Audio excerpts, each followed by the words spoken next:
here, respected Chairman, New Mangalore Port Authority, respected Deputy Commissioner of Dakshin Kannada, respected Deputy Chairman, Captain Joshi, Dr. Tripathi. It's a pleasure to have you all here today.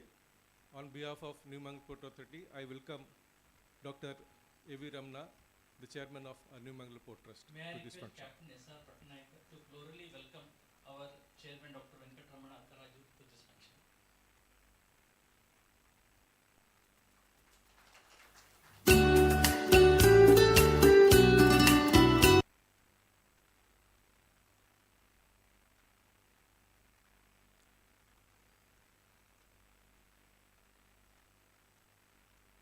May I now welcome the Deputy Commissioner of Dakshin Kannada to this function. May I request our Deputy Chairman Shri K.G. Nath to thoroughly welcome Shri Mulai Mugilan MP IAS Deputy Commissioner of Dakshina Kannada District to this function. May I now welcome Dr. Tripathi, Advisor to the Ministry, retired, to this function. May I request Shri Satish Kumar, Traffic Manager, to thoroughly welcome Shri Dr. Tripathi to this function. May I now welcome Captain Joshi to this function as a speaker. May I request Shri Deepak Karat, Chief Mechanical Engineer, to present a bouquet to Captain Manoj Joshi.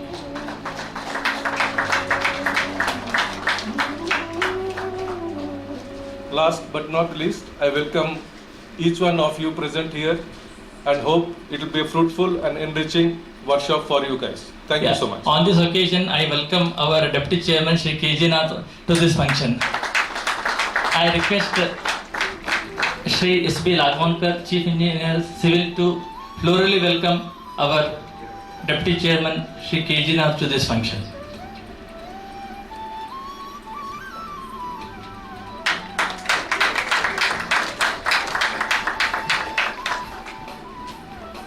Thank you, sir. Welcoming all. On this special occasion, on behalf of Port Management, I warmly welcome the board members, all the HODs, senior officers, esteemed port users of NMPA, steamer agents, all port stakeholders, and all invitees to this program. Friends, we have light symbolizes abundance, prosperity, and knowledge. May I request Shri Mulai Mugilan MP IAS Deputy Commissioner of Dakshina Kannada District to inaugurate this workshop on maritime adversities by lighting the lamp. I request all the dignitaries kindly join in lighting of lamp.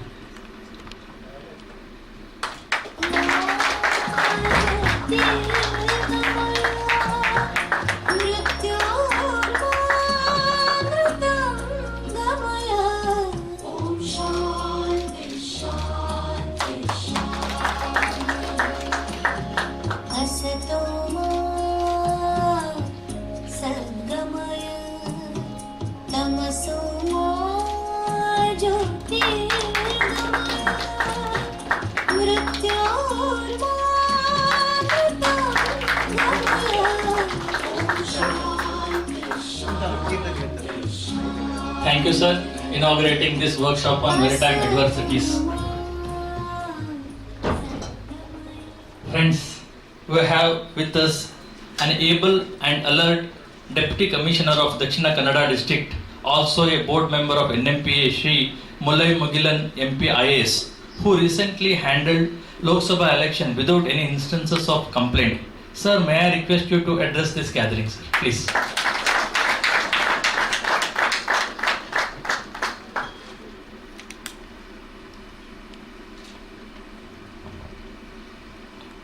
Dear Chairman Sahab on the dais, Deputy Chairman,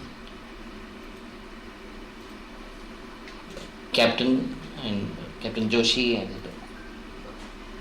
Captain Tripathi, and all members of NMPA family and all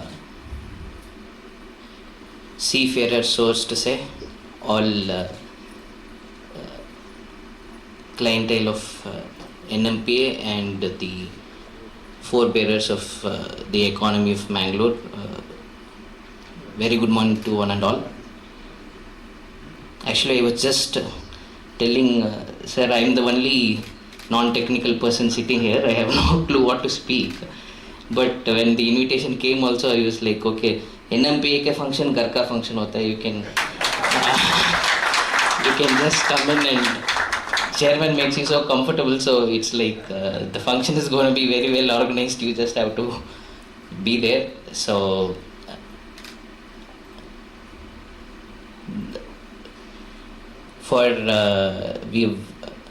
earlier also we have mentioned this, that now the question that we are talking about brand Mangalore and bringing a lot of investments and making Bangalore bigger than or as big as Bangalore and things like that we speak.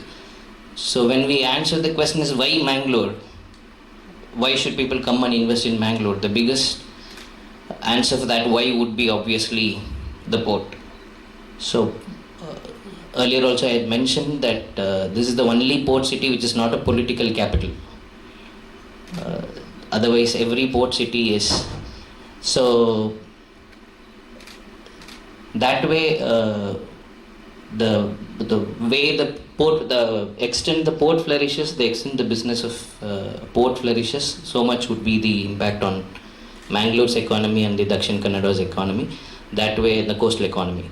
So that way we are having a very active and a very dynamic team here. We have earlier also we have assured from the district administration in all ways we will be there to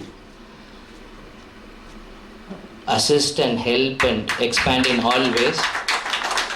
Sir, like we had said the earlier times, previous time, the NH project also is being expedited and all the issues have been resolved and the work is happening in full throttle.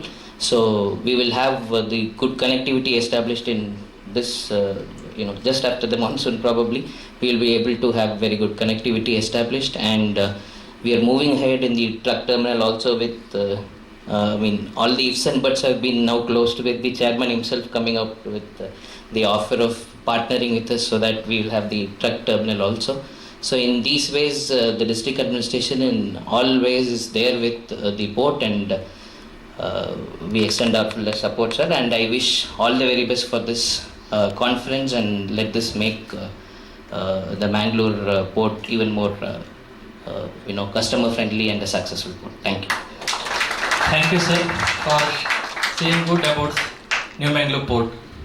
Friends, in the recently concluded financial year 2023-24, our New Mangalore Port has created numerous records, handled highest ever cargo throughput of 45.71 million tons, surpassing earlier record of 42.51 million tons in 2018-19, which is 10.36% above the previous year. Handled record break number of 1,476 cargo vessels, achieved highest ever net surplus of rupees 551.02 crores, and our operating ratio stood at 34.56 on par with private port, and many more achievements. Undoubtedly, it is because of various initiative, policy decision, encouragement to set up new industries, ease of doing business taken under the able leadership and guidance of our visionary chairman Dr. Venkatramana Akkaraju. Friends, with a thunderous round of applause, let us call upon our dynamic chairman Dr. Venkatramana Akkaraju sir to deliver presidential address.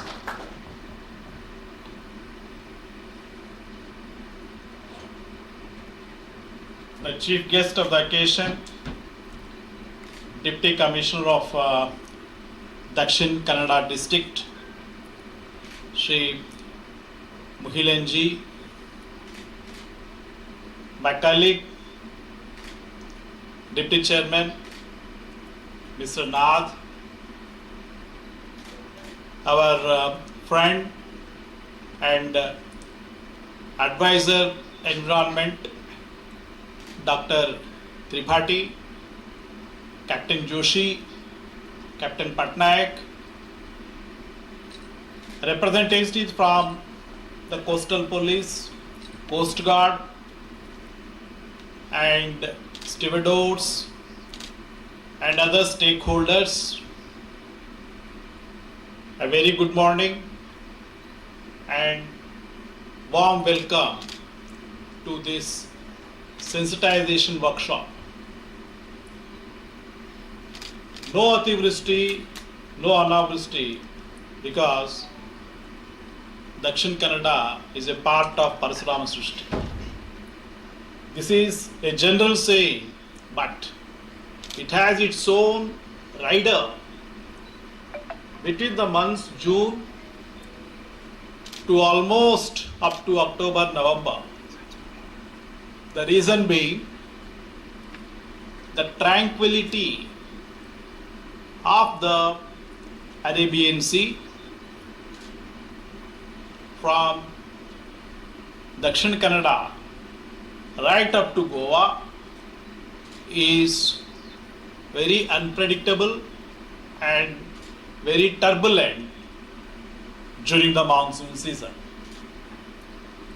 The wind speeds during the bad weather go as bad as 50 to 60 nautical miles per hour without a cyclone, and the wave heights also rise from 5 to 7 meters without a cyclonic weather during this season.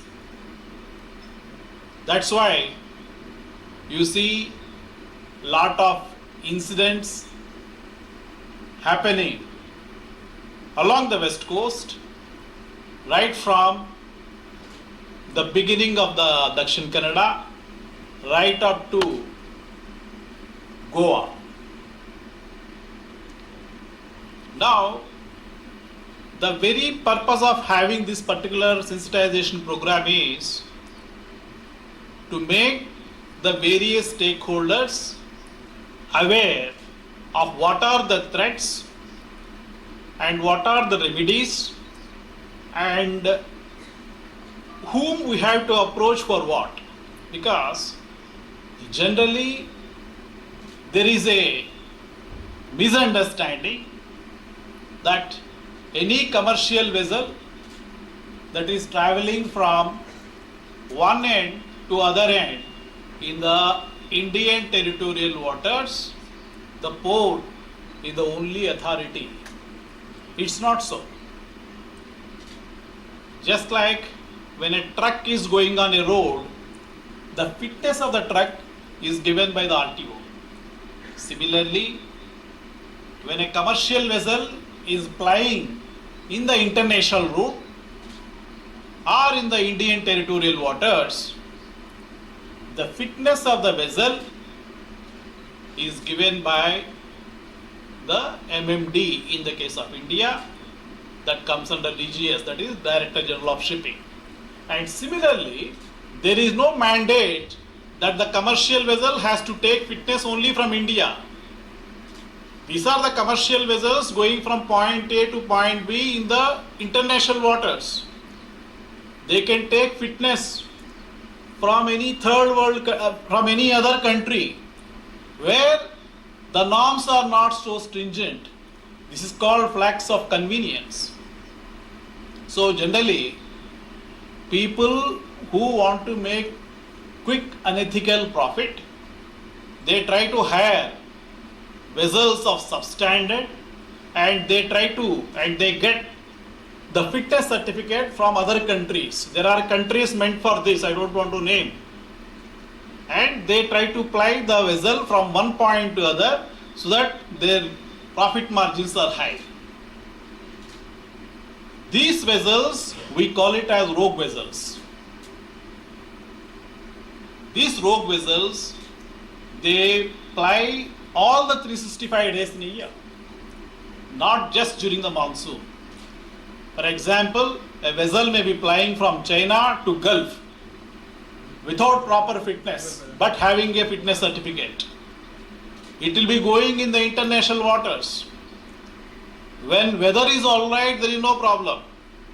You might be seeing, when your car develops, old car develops a problem, when there is a heavy rain, when there is a water logging, then the cars, trucks which are not in good condition, they develop trouble and they stop on the road. Same theory holds good here also. When the weather is bad, from the month of June up to November, these fellows will be going in the international waters. They develop trouble. They don't pay salaries properly to their people, to their crew.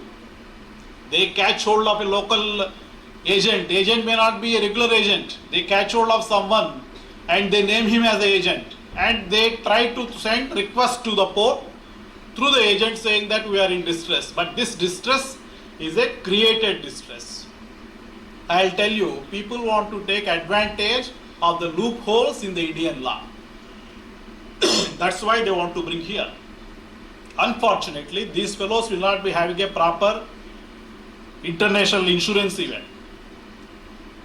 When this type of vessels, if at all we allow to enter our ports, what will happen is they will sink right at the entrance navigational channel. Because their equipment is so bad, they can sink anywhere, and by the time they reach the navigational channel, they sink there, causing pollution. And the ingress and outgress, that is the navigation to the port, also will come to a standstill. So what is the remedy? The remedy is we should be very shrewd. When a commercial vessel is plying in the international water, if they try to say that we are in distress without proper fitness certificates, and if they say that we need shelter, we need to check very clearly. Who has to check? Again, there are authorities. There is Director General of Shipping who is supposed to take care of the fitness of the commercial vessel. There is a Director General of Shipping who is supposed to ensure that these vessels are having proper insurance. And there is the role of the local agent also. The local agent can't be a fly-by agent. Just because they are giving you $5,000 for a week, you don't take the headache of the acting as a agent for him and try to send a request to various authorities asking for the rogue vessel to enter into our waters and create a headache to the state and nation. This type of thing should not happen. This I have flagged in. In fact, my colleagues will detail in much intricacy regarding these things. We have put it in writing to various authorities, including the Coast Guard, not to entertain this type of things and create a headache, nuisance to the state and port and the nation. We have flagged this to the highest authorities. In fact, Home Secretary also have written. And in the New Mangalore port, we have created a SOP. Group of experts were empaneled. They made a SOP, Standard Operating Procedure. This Standard Operating Procedure was shared with the DG Shipping.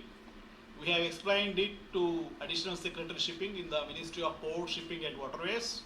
And we have shared with the District Disaster Management Committee and the State Disaster Management Committee also, so that there cannot be any issues like this. Because historically, if you see, because of this confusion, because people doesn't know who is what and who is having, whom we have to approach for what authority, this type of issues have happened.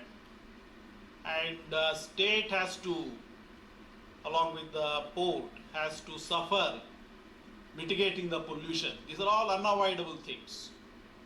There is a port of refuse and place of refuse. We should be shrewd enough to divert this vessel to place of refuse instead of a port of refuse. And of course, district administration is playing a very good role, very proactive, positive role in all these things, so that we are able to mitigate. And the last two incidents also last year we were able to avoid one incident because of active participation from DG Shipping and Mr. Tripathi also. Tripathi also helped us in explaining to various people regarding this before here. That's about the thing. And coming back to New Mangalore Port, I am very happy to inform you that we are completing 50 years, and next year will be the golden jubilee year, and we are having a slew of infrastructure projects which are to be inaugurated perhaps by the Prime Minister or President of India during the month of January 2025. This includes modernization of KK Gate, Cruise Gate, and a four-way connecting road between KK Gate to that of the National Highway, and under vehicle scanning system, RFID, like many projects are there which we are trying to complete by December 24, so that we can really say it is a golden jubilee year.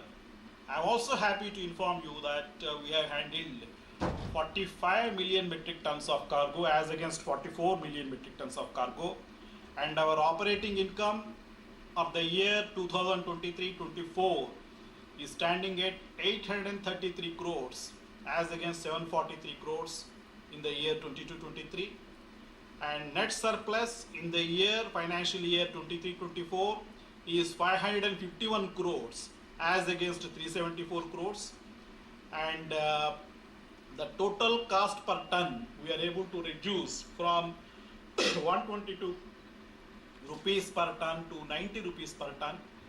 So I am very proud and happy to say a small port with a capacity of 70 million metric tons reaching a net surplus of 551 crores is not an easy thing, and our operating ratio is standing at 34.56, which is at par with any other private port. Forget about government ports. And next year we plan to hit 50 million metric tons because it's the 50th year, golden jubilee year, and I am sure we'll be able to do. And our Deputy Commissioner also has endorsed that the main problem for the New Mangalore port is the connectivity between Mangalore to the rest of the Karnataka across the Ghats, and as well said by the Deputy Commissioner of Dakshin Kannada, perhaps by the end of the year or by February 25, the roads that connect the Mangalore city with the rest of the Karnataka across the Ghats will become all-season roads, and the moment it becomes all-season road, I have no worry regarding the cargo. We may touch not 50, 60, 70 also we may touch. That day is also going to happen, and Mangalore port is having a great future. Last year around 3,500 crores for the revenue to customs alone, and as you know we also handle cruise vessels, and when a cruise vessel comes, so much amount of foreign currency flows into the city of Dakshin Kannada, and we bring so many international cruise, not less than 7,000 to 8,000 cruise international tourists to Dakshin Kannada every year, benefiting the village industries, small scale industries and roadside eateries, and is going to continue.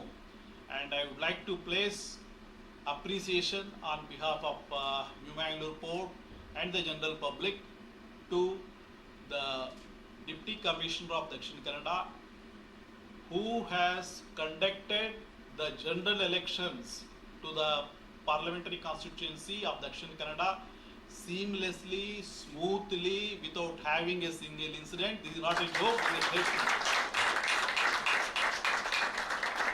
That shows his keenness and the way he penetrates into the issues and checks himself whether things are happening properly or not. This is a very, very great, good, appreciable quality of a district head.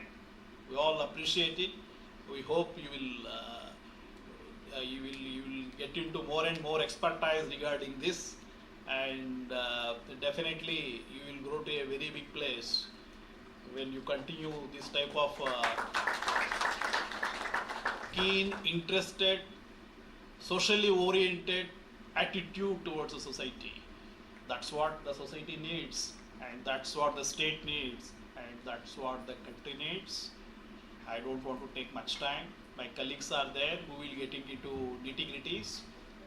I once again thank every one of you for sparing your valuable time and coming here. At the end of the session, if you have any questions, please feel free to ask our officers. Even I will also be there to answer your questions. Thank you. Jai Hind, Jai Bharat. Thank you, sir, for briefing the importance of this workshop and vision of NMPA.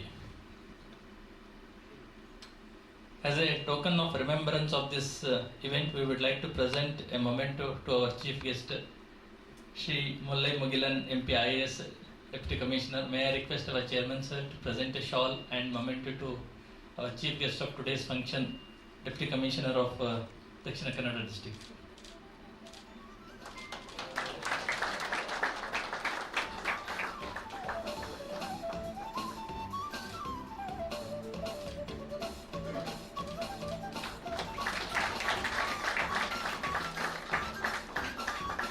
Thank you, sir. With this inauguration of workshop on maritime adversities, next we begin the education session. I request the dignitaries to come and take the seats on the front rows.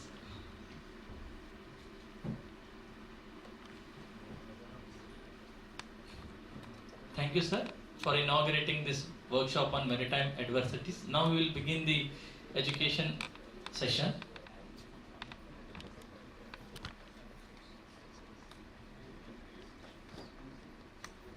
First, we will start with the introduction of workshop. May I request Captain S.R. Patanaik, Deputy Conservator, to brief about importance of today's workshop on maritime adversities.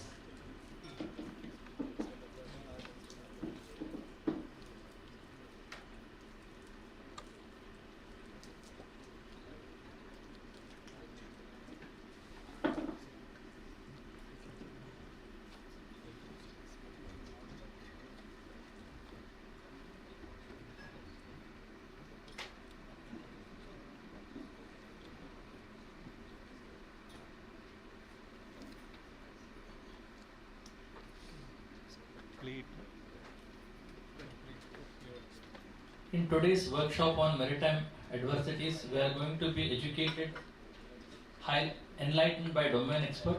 The expert in the field will discuss the prepared processes, eventualities associated with shipping, the roles and responsibilities of various stakeholders, preventive actions, preparedness and response system in the situation of adversities.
Good morning once again. Before we start the actual workshop, I would like to give a brief background and the roles and responsibilities of different organizations and government bodies. So this workshop aims to appraise the situation of crisis, to take well in advance appraisal of the situation, to have a better coordination during the crisis among the stakeholders, to understand the individual roles and responsibilities to combat the situation at any point of time.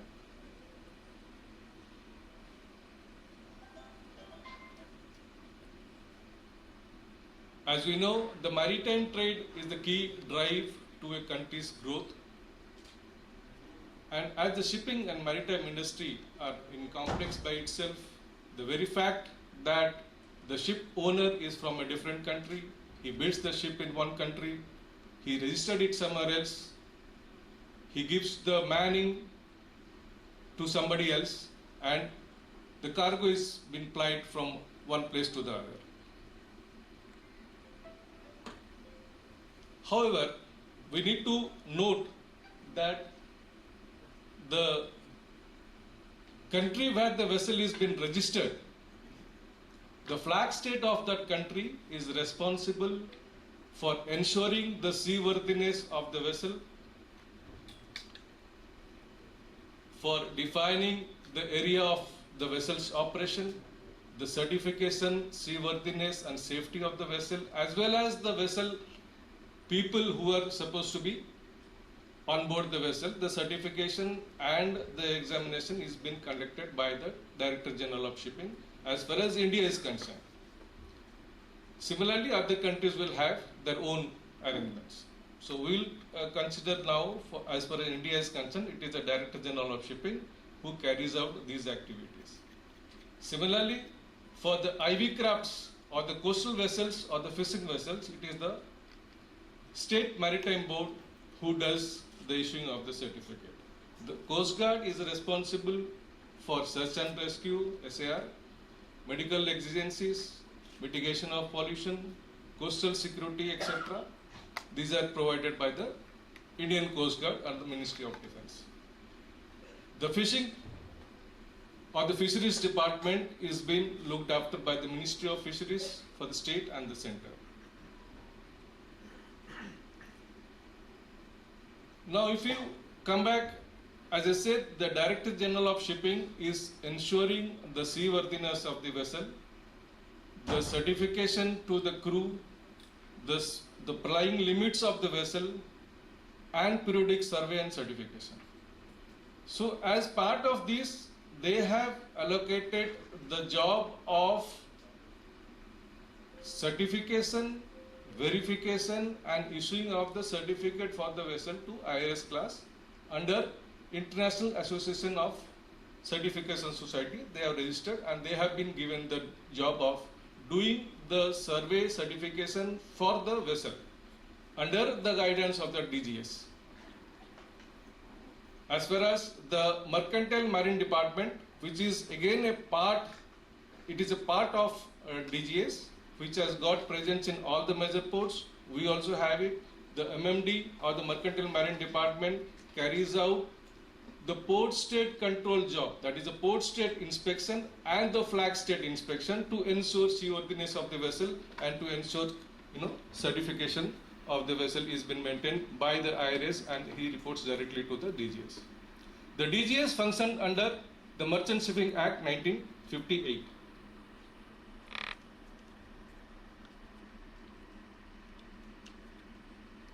The Major Port Authority under Ministry of Port, Shipping and Waterways is a central government organization which is to see the export and import of the trade and to ensure that the exim trade is maintained continuously for the country to have a unhindered supply chain of the country. It is also responsible for implementing the government schemes directly to the trade and the shipping industry. The Major Port Authority functions under the Indian Port Act and the Major Port Authority Act 2021. So as such, the Director General of Shipping and the port do not overlap each other. The Major Port being a vital installation, it mandates preservation and conservation.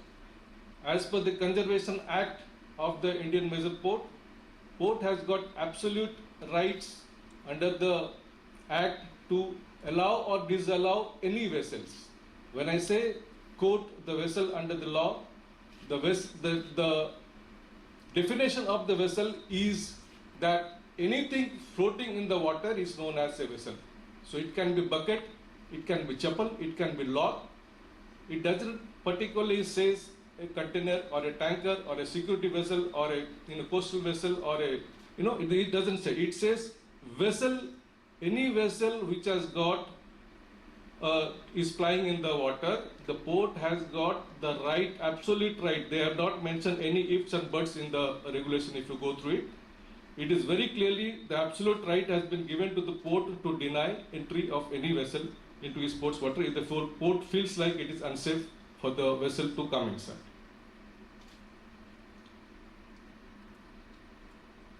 The major port authority are, as I said here, are under the Ministry of Ports, Shipping and Waterways, and the certification of the vessels which are there under the harmonized system of survey are carried out by the Director General of Shipping for a period of 5 years on the presumption and the assumption that by the DG Shipping that the vessel on the day of survey is meeting the standards as by the surveyor on board and grants a certificate for a period of 5 years, again on the presumption that the vessel owner, I repeat here, the vessel owner or the captain maintains the vessel in the same standard throughout the 5 years. That means the moment the vessel is not maintained to the standard for next 5 years, the certificate gets null and void, all the trading license start cancelled, and similarly the insurance also get null and void.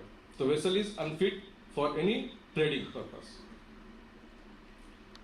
We take such instant, if you want to be a little more clear on this, we had a vessel which was sailing from China to Gulf of Aden in port somewhere in Red Sea, and near the Cape Comorin sea diverts, he alters her course about more than 70 degrees from the general path of the vessel to Gulf of Aden and enters into the Indian coastal water.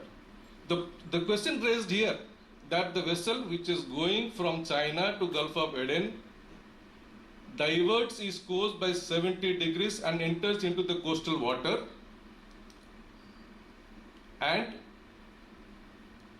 he comes around a place where there is, he knowing that there is no, leaves Colombo, Cochin, which have a dry dock, and comes here near Mangalore, says that, sends a SOS message saying that my hull is breached and I am sending an SOS message, please save me.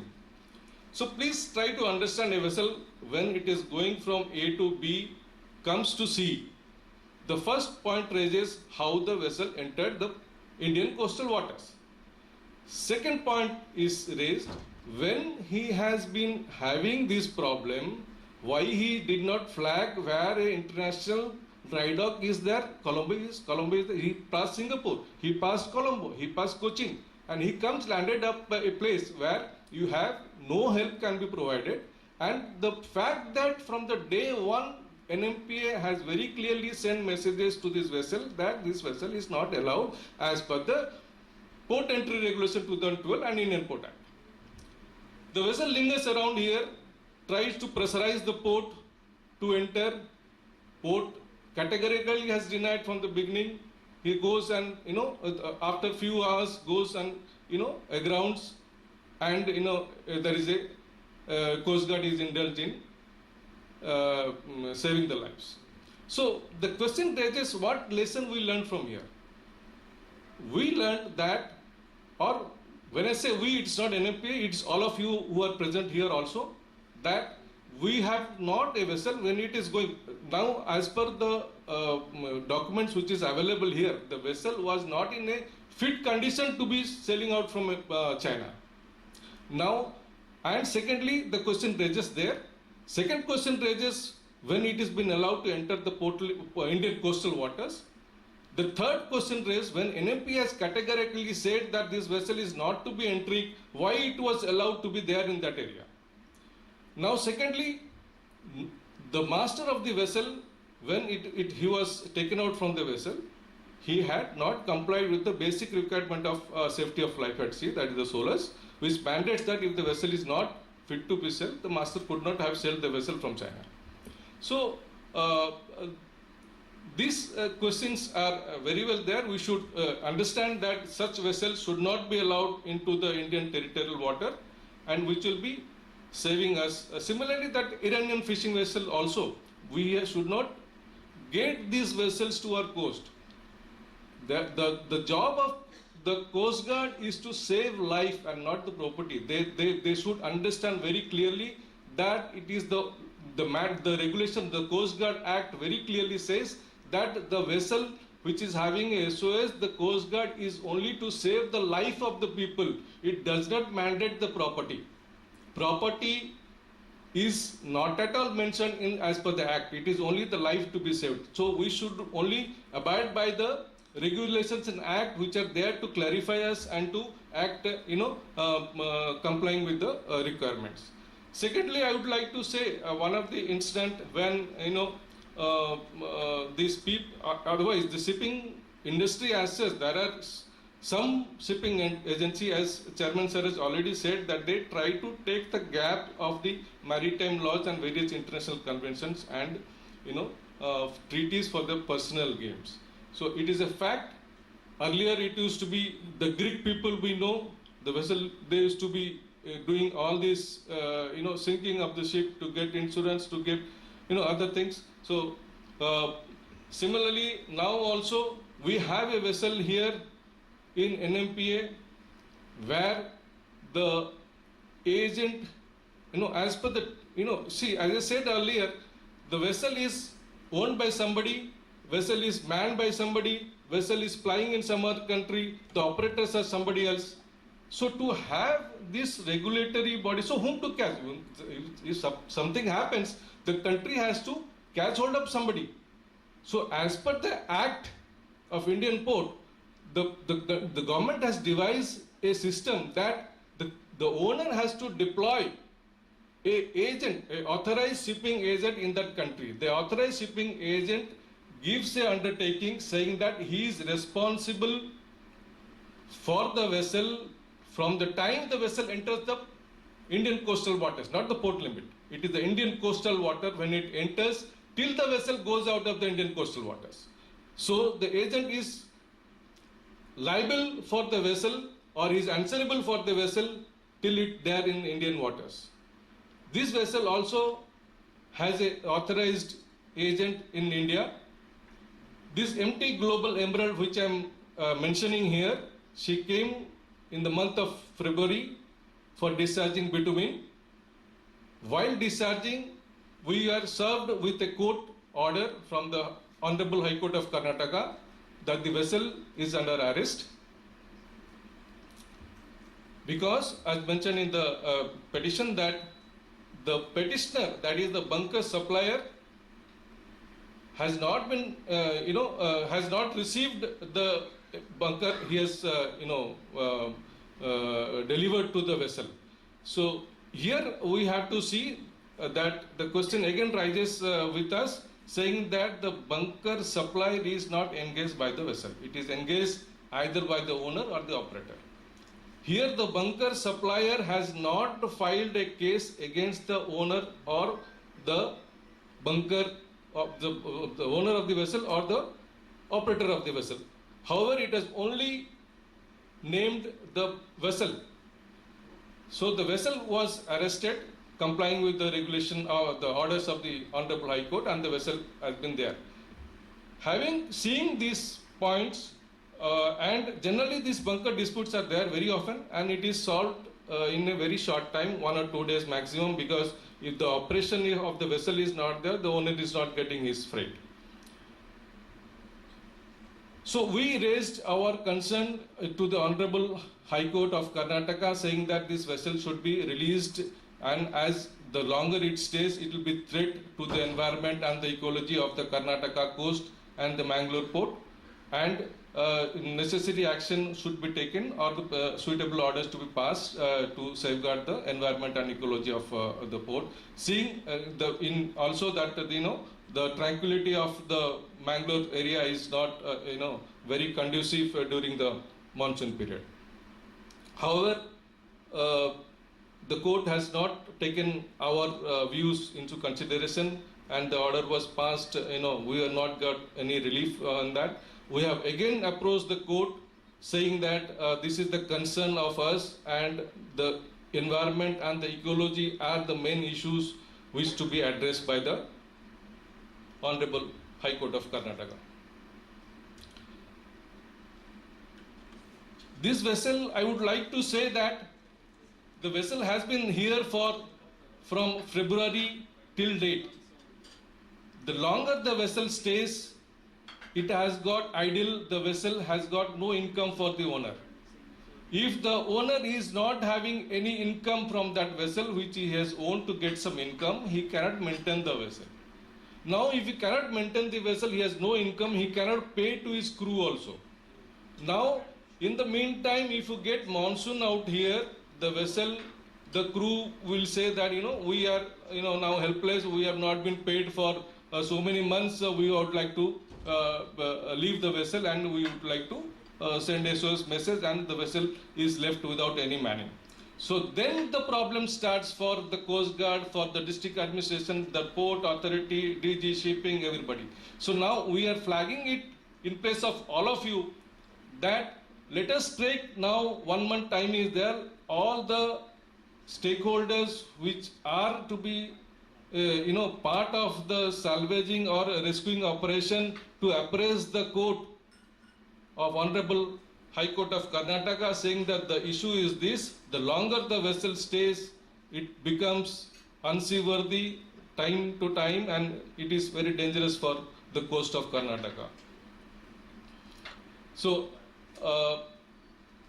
it should be taken out not only from the coast of Karnataka, it should be taken out from the coast of India as such, because as we know that, as I already mentioned, that the ship owner is from Dubai, UAE. The bunker supply is also from UAE. So, but the vessel is also plying from UAE and India. But the bunker supply has chosen India to arrest the vessel. It is very surprising. When all the three are there in the UAE, why they have to come to India to arrest the vessel? So we should ensure that the vessel sails out from here so that we are in peace during the monsoon.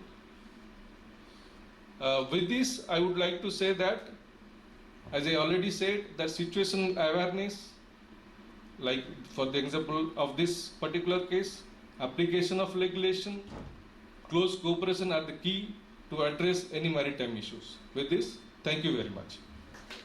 Thank you, sir, for giving a brief introduction about the workshop and quoting few instances how NMPA has handled it effectively. Next coming up is a brief address on awareness and an overview of the Major Port Authorities Act 2021. To enlighten us this very important topic, may I call upon Sri Krishna Bapi Raju, Senior Deputy Secretary, a legal expert of NMPA, to take over.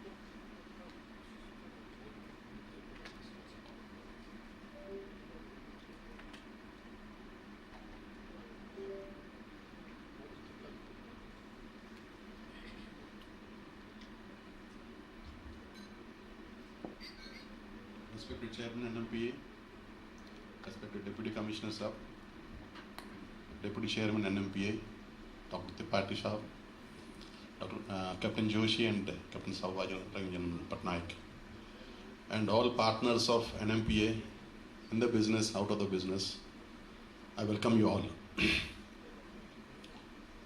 this is a small attempt to just create some awareness of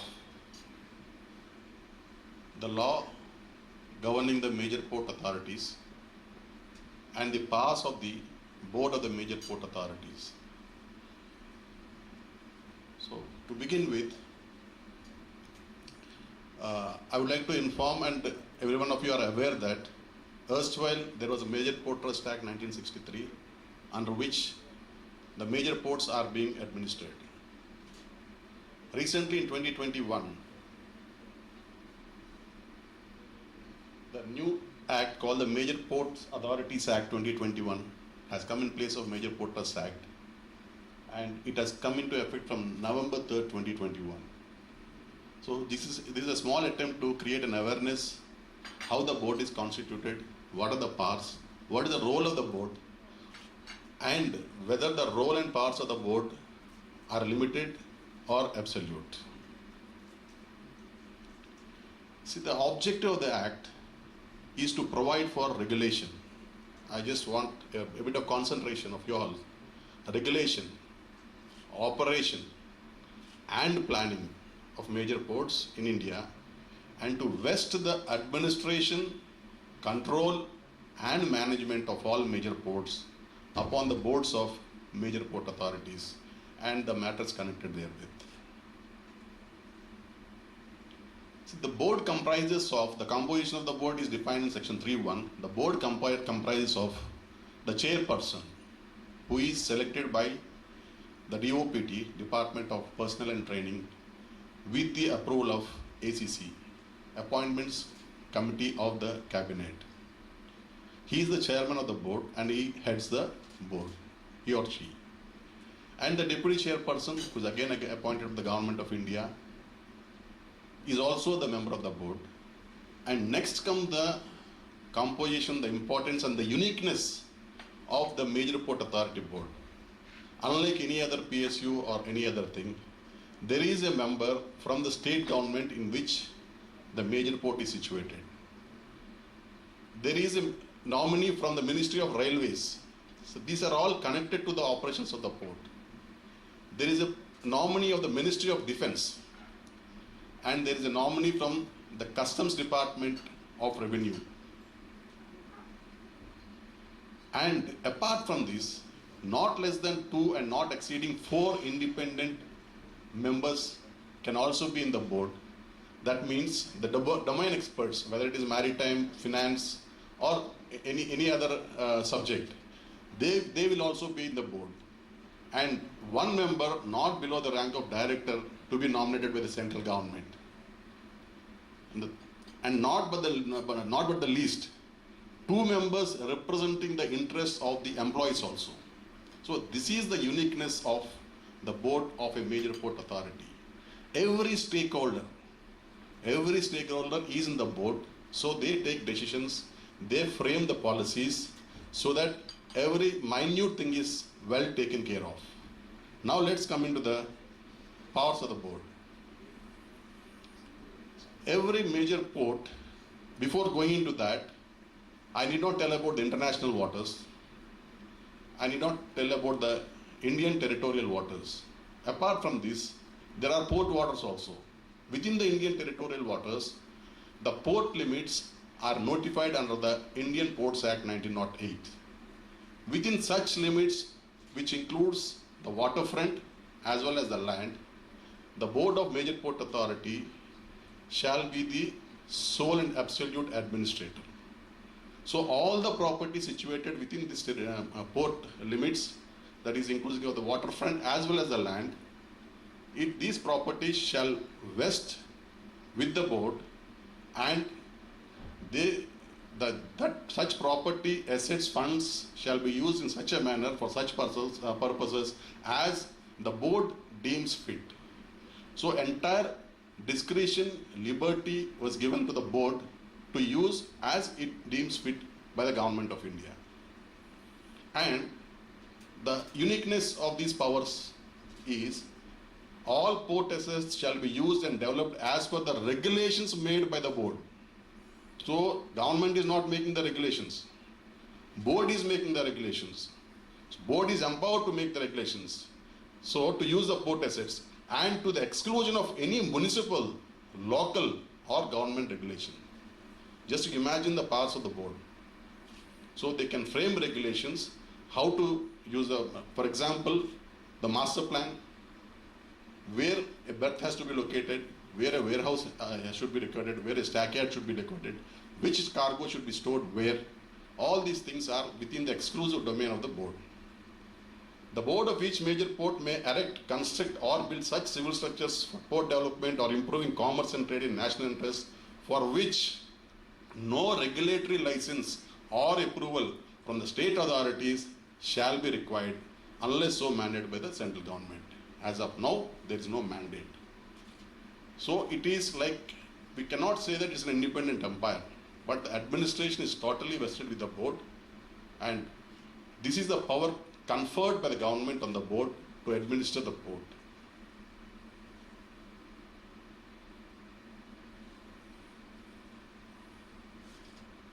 Under section 25, as I was speaking about the master plan shall be independent of any local or state government regulations of any authority whatsoever, provided that in case of any conflict between the master plan created by the board and any local authority, the master plan created by the board shall prevail. So this is a central legislation. It will have an overriding effect on all other legislations of the state or local bodies. The central government, by this legislation, expressly clarified that when there is a conflict between the local authority, say the municipal corporation or any other state authority, and the master plan of the major port authority, the major port authority master plan shall prevail. Just now Captain Patnaik sir was referring to the powers, other powers is, in case of emergency for any other reason, the master or owner or agent of any sea-going vessel, master, owner or agent, not to bring any vessel alongside of or to remove such vessel, to prevent a vessel from entering into the port limits, or a vessel which is already in port limits can be sent away, and it should be removed on the instructions of the authority immediately forthwith.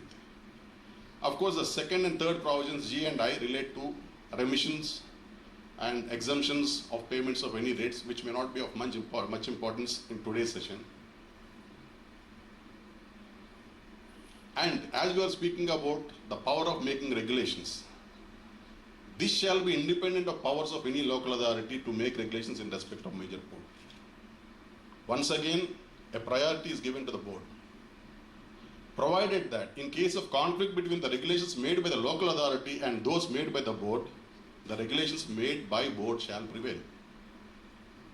So, cautiously and carefully, the government of India thought that this board comprising of intellectuals are the right persons, their decisions should prevail over the decisions of any other body or authority.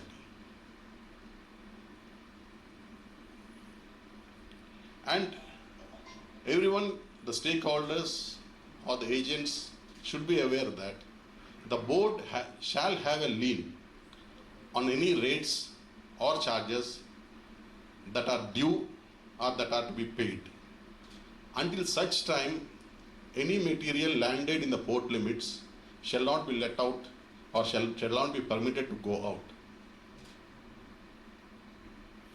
In such a case, if the master of any vessel in respect of which any rates or penalties are due under the Act or under any regulations or orders thereof, the board also have the power to distrain or arrest such vessel and the tackle, apparel, furniture and every part of that vessel.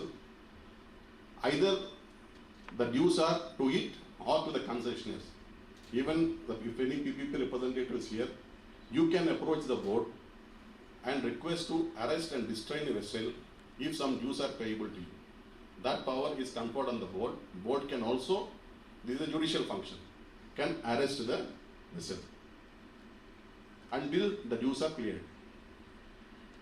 And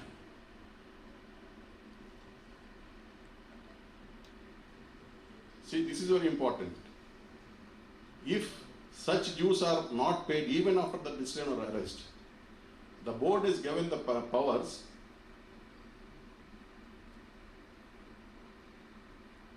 to sell the restrained or arrested vessel. See, you can see that the restrained or arrested to be sold. The mode of sale is also not mentioned in the Act. Liberty is given to the board, whether you do it by auction or otherwise. There is no specific mode mentioned in this section. So this is a power conferred on the board. So recovery of dues by a concessionaire or the board is also made simple, and that was entrusted to the board. And of course, there will be penalties. The board is competent to levy penalties on any individual or a company or a legal entity whoever contravenes any of the provisions. These are only few provisions which I am quoting now. Have the power to levy penalties which may extend up to 1 lakh rupees for any contravention of any provisions. Apart from Major Port Authorities Act, the board has certain powers under the Indian Ports Act also. So the conservator is the board and the deputy conservator is the head of the Marine Department. The conservator of any port subject to this act may, with respect to any vessel within the port, give directions for carrying into effect any rule for the time being in force. So the master has to obey and abide by the directions given by the conservator or the deputy conservator on behalf of the conservator. In case of such refusal, what is the consequence? The conservator may do by itself or cause to be done by any other agency all acts necessary for the purpose of carrying the direction into execution, and may hire and employ proper persons for that purpose, and all reasonable expenses incurred in doing such act shall be recovered from him, from the person so refusing or neglecting to obey the direction. And the other power is power to cut warps and ropes. If the deputy conservator or the conservator feels that the safety of the port is a danger, or because we don't know how the sea behaves in the different climatic conditions like a monsoon.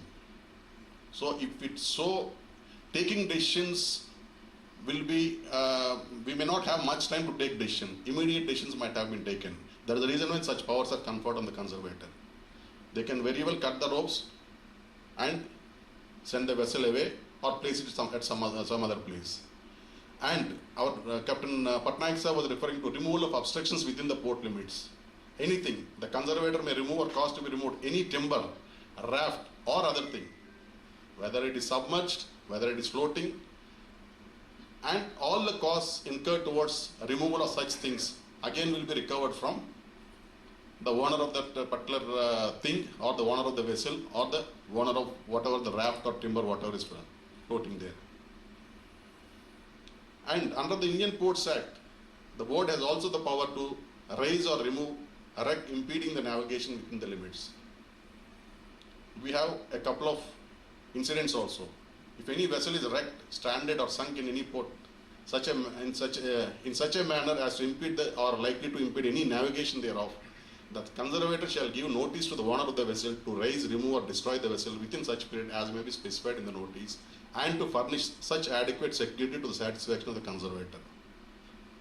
So the board can demand for deposit of security and give a time to remove. If these two things are not done, neither depositing the security nor removing the wreck, the board by itself will do that and recover all the costs incurred therein from the concerned person. The Indian Ports Act also gives, in case of emergencies, to exempt this procedure of giving a notice or demanding a deposit of security, and the board can, by itself without further notice, take such actions as necessary and proceed for recovery of all the expenses incurred in this regard. So this is a little overview and a glimpse on the Major Port Authorities Act, and the port officials are always with you to enlighten in any area of this law or any provisions of the law, and we, under the chairmanship of Dr. A.V. Ramana, are always at the forefront for ease of doing business. Thank Thank you very much. Thank you, sir, for sharing the important and relevant clause of MP Act 2021 and Indian Port Act 1908 with an emphasis on power of board of major ports. Friends, now we will begin the first session of today's workshop by domain expert Dr. R.D. Tripathi, Executive Director, Center for Excellence on ESG and Circularity. Before I request Dr. Tripathi to take over, I would like to give a small introduction. Dr. R.D. Tripathi is having over 28 years of experience working with varied responsibilities in diverse environment, varying from chemical production processes, power generation, port planning, administration and operation. Authored a book, An Introduction to Environment Audit, was a member in selecting site for new port at Andhra Pradesh and dredging policy formulation, key speaker on the varied subjects like environment, humanity, human resource, ecosystem services and maritime transport. An Indian representative in Environmental Commission of PNAC. With a round of applause, PIAN. With a round of applause, welcome to R.D. Tripathi. Thank you. Respected Chairman, NMPA, Deputy Commissioner of South Kannada District, Deputy Chairman Sahab, Captain Joshi, Captain Patnaik, and many of colleagues with whom I have been interacting since many years. And fortunately, my work has been minimized by the chairman by explaining so many things. I will be just discussing some of the case-specific issues so that fire and 2 ships are there to extinguish the fire. Whether they are bound to do that or they are voluntarily doing or they are doing on hire. Similarly, and what the agencies or the authorities have to control over this such a type of incidents. Machinery damage or failure of the ship leading to collision, wreck. Here also one wreck is there. I'll come later and I'll discuss that also. Then fire and explosion, that is about percentage written there. And very few because of the contact problems and the communication gaps. Then piracy comes. I think everybody is aware about the piracy. We are fortunately not in that zone, but the ships which are coming to us now in recent past, about last two years, the Gulf of Aden has become a piracy zone. Earlier, in a long back history, the Malacca state used to be the highest rated piracy zone. Now that Singapore and the Malaysia has controlled that, and now this has become a different zone now, the wealthiest zone. Then hull damage and some others. Then main cause of marine adversities lies with the human errors. Bruising means that one ship collide, not fully, but just dash it and run away. Then flooding, grounding, fire, spillages. Why I am saying this human errors? Basically human error of the ship masters and operators. Captain Patnaik has just mentioned that one vessel is court arrested here. If that vessel is improperly, the crew are improperly paid, they are not given rest, or some similarly happening. There, if we see the profile of the owner, the good owners, their vessels never get any such casualty because they maintain properly, they keep track the vessel. I will not name any, but there are so many companies, big companies running more than 500 vessels, 700 vessels. They have nil record of such type of casualty. But there are companies who are having 1 or 2 vessels or 3 vessels, and they are trying to get rid of or get money, more money out of that. So then they do this such type of nasty things and try to take the benefit of the loopholes, not I can say, but the benefit of the doubt at different places. Unseaworthy condition of ships due to poor maintenance, this is the highest. And failure of machinery is implemented whether cargo board on board. See here the cargo on board also plays lot of role, where the port or the shipping lines both are not at fault. In containerized cargo, what happens? Container is stuffed somewhere away from the port, and it is stuffed in somebody else supervision who are totally out of this maritime trade zone, but they are one of the agent or something. If some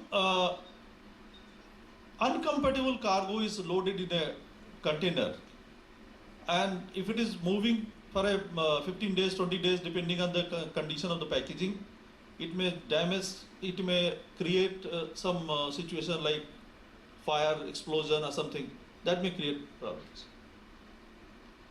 Then traffic, vessel traffic, like Malacca Strait, like I said, the South China Sea, the traffic plays an important role. Here in major ports also, traffic is an important figure. That's why the VTMS is working, and VTMS give the good navigational aspect for the port. But again, the question comes: if VTMS, if give any direction to the ship, ship master has got liberty to accept it or not to accept it. VTMS, I have got my own experience of one ship where the VTMS has said, you are at wrong place, you are putting an anchor. This is not the place where to put the anchor. The master said, no, I am comfortable, I have no problem. And second day, because when that time it was high tide, second day when vessel was supposed to move, when it started, it was already grounded. Because the master refused to accept the advice of the, and the vessel got grounded. So then the planned casualties with vested interest. Other insurance, getting insurance, other things is world over. This is quite old concept that when your vessel is or you are financially ill, then get the P&I insurance or get the insurance part, cargo, because cargo always goes with the insured cargo. So nobody bothers about the cargo. When we say the property means the vessel itself, and the property owner is a vessel owner. Charterer, for the benefit of the DC sub, I'll just explain how the trade work. Basically, when suppose if I am a shipper, I have bought a ship, and as an Indian, I will get it registered in China. I have freedom. Then that vessel called Chinese vessel. It will not be called Indian vessel because it carries Chinese flag. Then a charterer can be a German or Chinese, any other country with charter. Then that starts chartering the vessel, and the owner goes away. The charter takes the responsibility for a particular voyage or particular period, 4 years, 5 years, 6 years. Then the charter becomes overall responsible for maintenance of the vessel. If charterer is rogue or the poor fellow, he is past the vessel. Then comes to some of the agencies like C&F agent, clearing and forwarding agents, or the custom agents, CHAs, custom house agents. There are series of people who involved, and for the good of the trade, it is always preferred that a shipping agent, if one person is acting as a shipping agent at one place, no problem, let it be acting as a shipping agent other place also, other port also. But my personal belief is that the port should take heavy deposits from the shipping agents and impanel it and allow only those shipping agents to operate in waters. Otherwise, what happens, as on dates are why I am saying ki after 2020, this Basel Convention that disallow export of ship, the ship has also been categorized as a hazardous waste. If ship is decommissioned, it cannot be imported to non-OECD countries, means the India and China and the Bangladesh,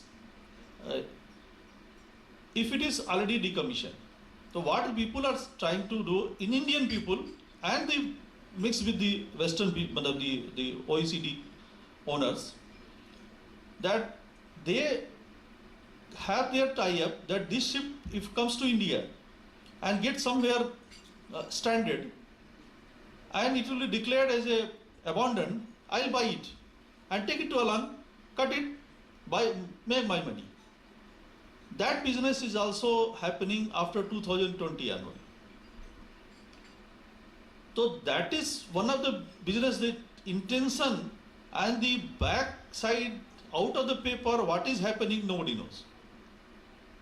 So in that condition, this registering of shipping agents and handling only with the registered shipping agents becomes important. And then the shipping agent, the heavy penalties also should be there on the shipping agents if they bring wrong vessel or the bad type of, they do shipping agency for the bad type of the clientele.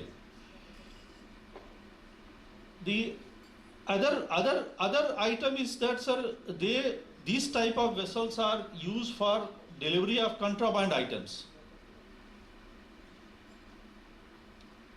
Regarding registration of shipping agent, Sir, DC Saab has some clarification wants. Registration has to be with a particular port, or you can register particular port, sir, particular port. Because each port authority is different and separate in itself. So every and the same shipping agent may not have business in the other port. So a shipping agent may be free to get it registered at what particular port, and he can handle any vessel because his stake will be more. The port will be comfortably rely on the wordings of the shipping agent. These are the ships meant for the sport, so there will be an agent who is operating. But in case of these adversities where there is, the ship was not meant for here at all, where it is brought.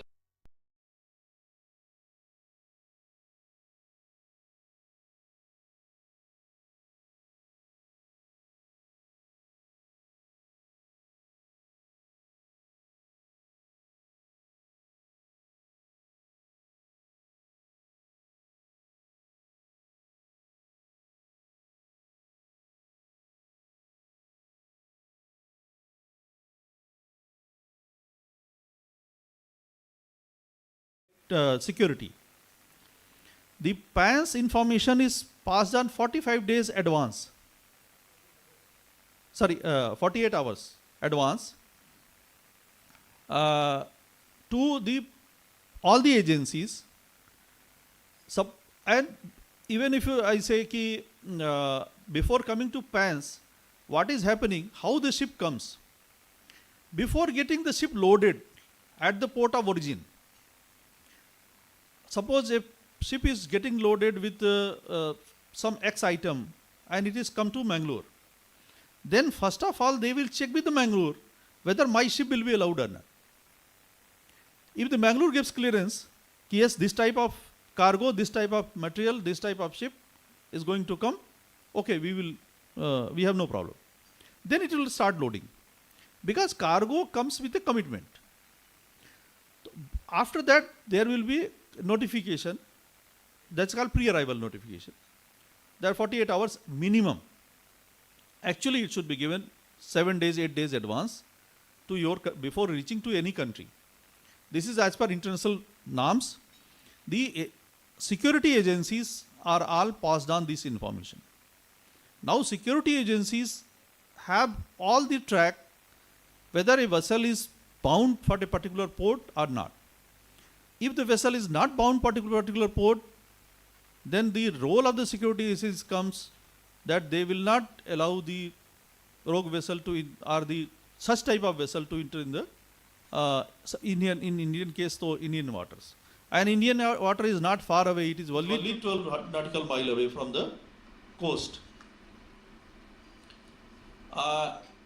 In that, specifically, if I say security agencies, means Coast Guard.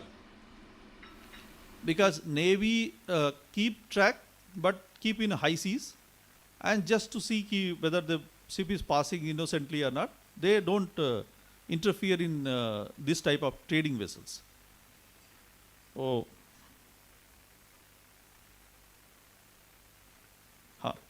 Then I'll just come to the last and then I'll explain you how can they.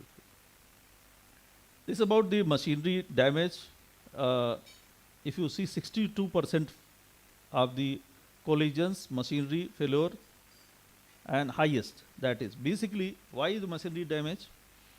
Because the maintenance of the vessel is going down day by day, because the fleet is getting there are number of factors. One is every owner feels that if a vessel is more than 20 years old, since so many uncertainties are playing in the overall the maritime domain, whether the ship same fuel will be allowed in future, whether he has to sell the ship, whether he has to buy a new one, those dilemma keeps on looming over the owner and the ship, and finally what happens, he pays less attention for the maintenance of the good maintenance of the ship. Then if you see human error, last time saying inadequate observation, poor judgment of ship, fatigue, poor judgment of other factors, and inadequate planning of voyage. These are the most important. Means if you see the human aspect also, basically it's a management of human aspect, means it again goes to the owner, ship. Can I get water? Here again, vessel machinery damage failure. If you see from 2015, it was 200. Now it has reached to 440 per quarter. Means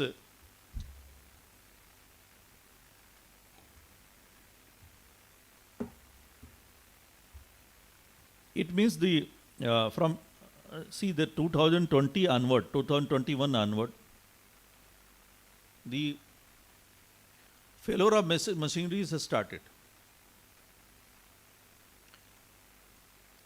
This is just data. This doesn't say anything why it has started. Why it has started, I have explained somewhat earlier. Because as on date, largest ship recycler is India and Bangladesh, and both are non-OECD country. No ship after decommissioning can be brought to the India, and Indian Supreme Court has also been very active and stopped so many vessels not to enter into Indian waters. So this is a trade which is illegal trade, I can say, but it is happening. In the last voyage or the worst voyage is performed to any of the Indian port, or suppose if not possible Indian port, pass through India and then somehow enter in the Indian water. Coast Guard is having this information. I am telling you, as on date, maybe more than 30 vessels are anchoring at the border of the Indian waters. And the arguments are happening that they say, no, I am outside India. Coast Guard says, no, you are inside India. You go out. So this type, because the judgment is 12 nautical mile.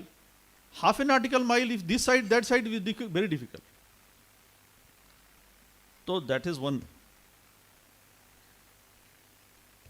These things, sir has already explained, Chairman Sahab. The flag neutral, flag of convenience. Sir, so that not to name, but unfortunately I have named here. Say 40% of the world fleet, 40% is the carrying capacity, is registered in Panama, Liberia and Marshall Islands. The vessel which is grounded here, that is also one of these vessels. Business of mutual respect.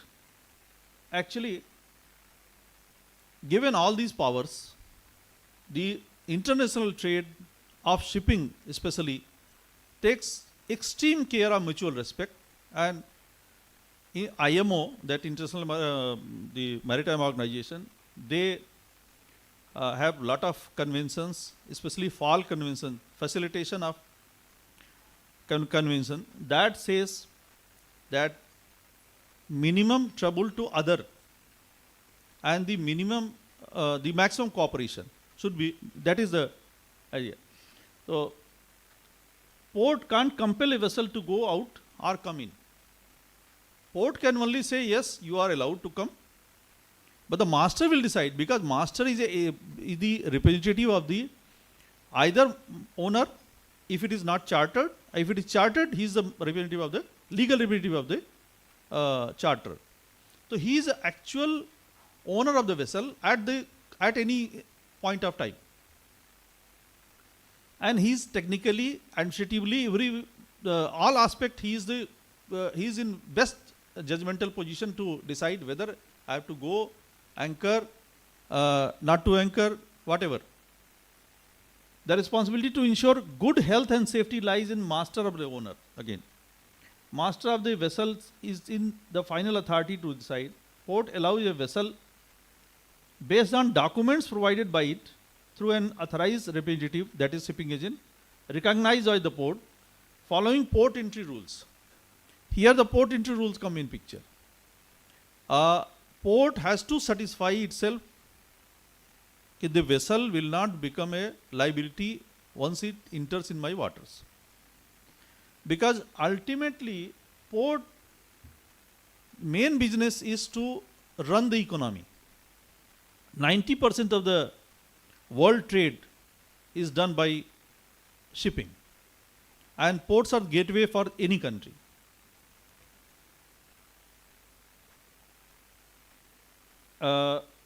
Presently in November 2023, now the another I can say that convention, part of the convention has come into effect, that is called single maritime window. Maritime single window. Maritime single window means that all the ports in a country has to use a single software or the web platform through which the data transaction regarding regarding ship, arrival, departure, what type of ship, where it's coming, what is the port inspection, how it has happened, all the things will happen. And the India has announced its NLP Marine, that National Logistic Portal Marine, as a single maritime window, maritime single window, and that has come into effect from November 2023. In case of adversities, efforts to be made to save life. Sir, here the question. Whether the vessel need to come to port or Indian water, if it is passing through international waters, outside Indian water or not, that will depend on the situation developed in the vessel. If the vessel has developed some serious situation where the further sailing is difficult, the role of search and rescue authorities comes. That is, in our case, it is Coast Guard. And they, the moment they put the what's called the rescue message or the what's called that SOS message that we are in distress, that is called basically distress signal. Once the vessel has given distress signal, the Coast Guard comes in picture. If a vessel has not given distress signal and it is saying that I have a distress, the same thing happened with the Princess Miral. Princess Miral given distress after entering into Indian coast, whereas it was moving through international waters, and it was coming from China, and it had developed. They say that it has developed some leak near Colombo. So the intention of the vessel or the owner or the cargo what he is carrying, because because you must have seen the pictures where the shipping is said to be very black industries, lot of illegal things are happening in the shipping. In earlier days, those type of pictures was more. Now it is less, but still things are happening. So, because there are instances where the old vessel is used to transport illegal cargo or contraband items to a particular country, and the nexus is there to receive that cargo somewhere in the, but that cannot happen in the international sea, because the people who are ready to receive those cargo or those material, they cannot take big vessel and go out and receive. Certainly they have to, the bigger vessel has to come to the coast to transfer those items. So intention of the vessel and the proper procedure, if they follow proper procedure and declare intention, declare emergency, and then they seek assistance, the question is that when they seek assistance, and with whom he is asking assistance. Suppose if I am going to a veterinary doctor and asking my heart problem, so is of no use. And international community very well knows that what is available where. Second thing, that the ISPS, they have, the Captain Patnaik has mentioned IRS, Indian Registrar of Shipping for India, and so many other 12 other Laird Register and DNV, so many others are there. Almost all the ISPS members, the classification societies, because any classification society who has classified the vessel, that society has got all the documents connected with the ship. And any eventuality happens, they have the system to provide assistance. If they are contacted, they will tell what, if you say this problem has happened, they will advise you what to do, what you can do. And then they will try their Indian partners, because almost all are there in India, also to help.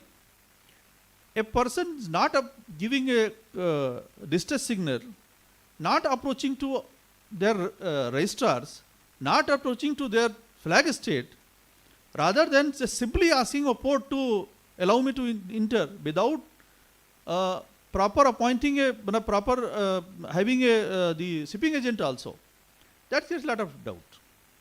It means you have the person who is trying to enter, he has got different motives.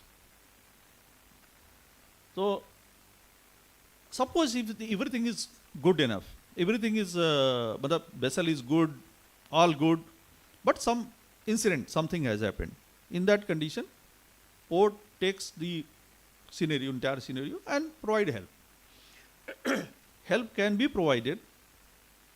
Here, the caste-wise, I am just saying, कि port is not, port or the local authority, means district administration or any other authority, is not obliged to extend any help free of cost. It is only the time where the help is provided, but those help is provided against the cost. Against the cost means some person has to be appointed as shipping agent, or this some person has to be appointed by the registrar or by the registered authority in India. Suppose if Princess Mirel, if I say, if it had been a good vessel, they should have contacted, they should have appointed, asked their principals to appoint a shipping agent. If that is not possible because less time, they should have contacted their registrars, means that the registering authority, and they could have contacted Indian registering authority, means the DG shipping, that my vessel is there, please help. If that is the channel, no issue. Means the things are clear, smooth. So there is international system is there, sir. Because if Indian vessel, suppose Indian vessel, Indian flag vessel is in China and it starts some problem, certainly if it approaches to IRS and then to DG shipping will immediately pass on the information to their counterpart, because there is a link that this my vessel is there and this requires this type of help, please extend. So that gets extended. In any case, that will be paid. Problem happens where you are asking a help where there is no help. Second thing, you are asking help from the unauthorized person, or you are creating a situation which is suspicious. When there is suspicious situation, I am of firm belief that no port should allow, or first thing, it should not be allowed in the Indian coast at all. If it is coming to Indian coast, no port should allow to allow the vessel to enter into that water. Because what is happening was the Captain Patnaik has mentioned another ship, that name I don't remember, that has been court arrested. Emerald. It's a clear example how the vessel has reached here. The bunker he has taken from other place, and after reaching here, he has filed a case here. And because we are unable, this fraternity is unable to explain the arrest of a vessel and arrest of a car or truck is two different scenario. If you arrest a car, keep at one side of the road or in a police station, no problem. It will damage, the car will damage, but nothing else will happen. Here the vessel will get damaged, means the entire system will get damaged. Here collateral damage is more, rather. So, yes, sir. Then the question comes during the bad weather, who is going to main the vessel? Then the situation comes, a sort of urgency will develop, Then the ship will act moving this side, that side. This is all game, as you know. So what we are doing now is, we are again going to High Court, Honorable High Court of Karnataka, mentioning all these things very clearly. Sir. Whatever facts are there, one thing is, this is a thing that has happened outside India, and they have deliberately filed it here, and they have made a request to auction the vessel also, keeping in Indian territory. That means all game. and there is every possibility going through the historic events that they may not pay salary to the crew. Crew may abandon the vessel, that too during the monsoon season. A sort of emergency critical situation will be created. So this we are going to bring it to the notice of the Honorable High Court of Karnataka and make it very clear that the port will not take any responsibility. Sir, what is the age of the vessel? Captain Pandey? Sir, more than 20 years old. They should not fly. No, more than 20 years old means I have told you how they will be selling it here and taking it to Alang. So they have brought it here, filed a case because they could not do anything else. They filed a case. Case may be bogus. That whatever the dues he is asking, that also may be bogus. Just to keep the vessel here, because what sir is saying, all these events will happen over a period of time, and ultimately a buyer will come up from India that okay, you auction it, give it to me, I am taking it to Alang, I will cut it and set it right. Please.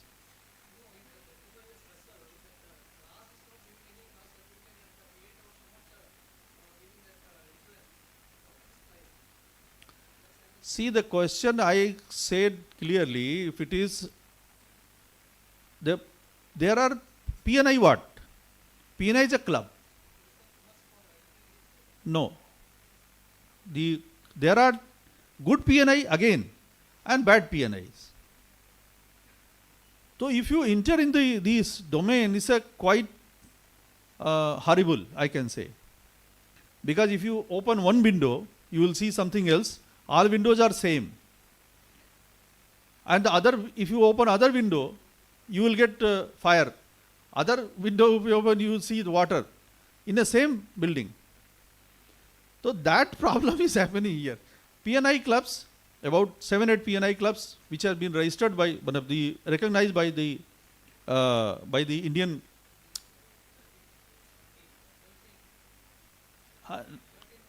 13.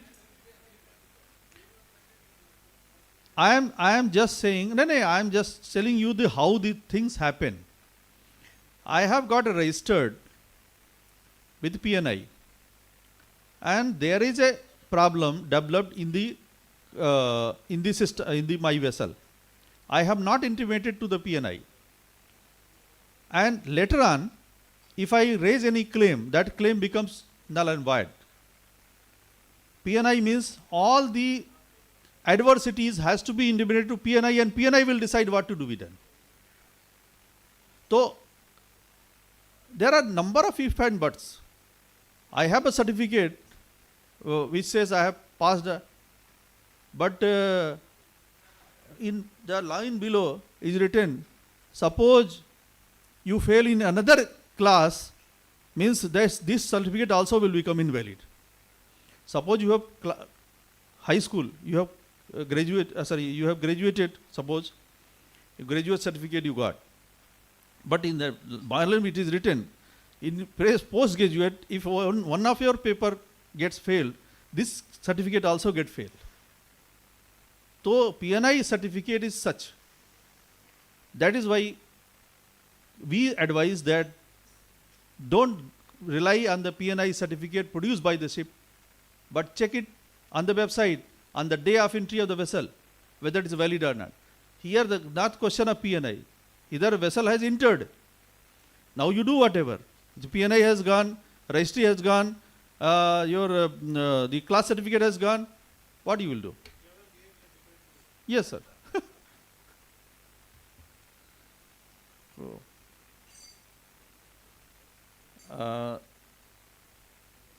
In case of adversities, efforts to be made to save life. Here I was just saying, sir, only life need to be saved, because there's called SOLAS, safety of life at sea. That is convention. World over it is accepted. And Coast Guard, Indian Coast Guard is not only for India, but the quite bigger area, Arabian Sea, part of the Arabian Sea, and the Indian part of the Indian Ocean. They are the authority, and they have done this job excellently. We are proud of that. But yes, sir. But Coast Guard, the humanitarian phase comes to the play when they find ki, okay, can we do some help to them also? So there, the law, being a law enforcing authority, we should restrict, we should not bring our sentiment or humanitarian phase in the enforcement of the law. Oh, that becomes very critical when they find that yes, he feels justified, let us see, let us allow to rest here. There the problem happens. Or some enters in the water, Indian waters, and they say, no, I will just go. Let me just 5 hours, 6 hours, let me be here. I am just rectifying my defects. And by the time the matter goes, then they are in Indian water, you can't throw him out. So, saving property, yani ship or cargo, is owner's liability. We are not no way connected. And if we say ki this vessel will get sunk in the Indian water or in the international water, then it will be a great the environmental hazard. I have seen number of officers are saying, no, I want to prevent the hazard also. More than 600 vessels are sinking in the world ocean every year because of different this thing. You can't do. I'll just come to next slide where I'll show you the. I'm just see here. You see this, sir. The owner of empty New Diamond oil tanker. This oil tanker was supposed to. It was going to Paradip, and it got fire at near Colombo, Sri Lanka, and Sri Lanka finally got 1.8 million for extending help. Indian Coast Guard was also part of the help. I don't know whether they got or not. So something. But this vessel was saved, and finally this vessel was, I don't know at present condition whether it is moved out, but it could not come to again to Paradip because it was badly damaged. Here, accident responsibility matrix. If you see onboard fire, the possible cause of ship's own system or cargo, the master owner cargo stuffing agency, the role of external agencies. We are working as an external agency if it is not in the port. I will come to that. Assist firefighting on owner's cost and search and rescue if it has happened. Even Coast Guard provides the firefighting that should be charged. The collision, human or technical failure, ship crew and VTS. No role of external agencies. Only if required, search and rescue, means that saving of the person. Hull breach, I will not details, only external agencies will have no role. If the hull has, the bottom of the ship has got ingress. Grounding outside port limit. If it is grounded outside port limit, nobody has got any responsibility other than to again save the life. Grounding inside port limit when pilot on board, because it may happen because port is narrow, depth and narrow waters. The navigational cause means because of the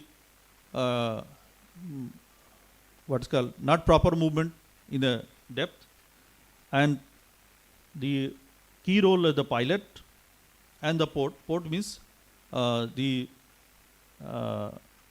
VTS and others. Then port to provide all necessary help. If it is inside port, pilot on board, means the vessel is good it was allowed to come, and because of any eventuality within the port, it has happened, port will provide it. But failure of machinery, pilot is on board, things are moving, but by the time rudder has got failed and it got hit somewhere, it may happen. Then what will happen? The master owner will be held responsible, and he has to pay the damage charges to the port. The oil or chemical spill, again, operational failure or accident. In that case, master owner will be held responsible. And if any assist in management of the oil spill at the cost of ship owner.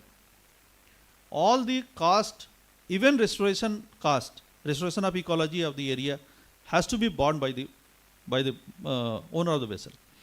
Problem what happens? These are all well said in the regulation. But the problem, I think DC Saab will be best judged to understand what is the problems happen in really implementing the regulation. Because the person itself will they go to High Court, and High Court go with the innocence nature that yes, he is in trouble, let us help him. But he is not innocent. That is the problem. So, the piracy, certainly, as a nation, it is our duty to eliminate any piracy threat is there.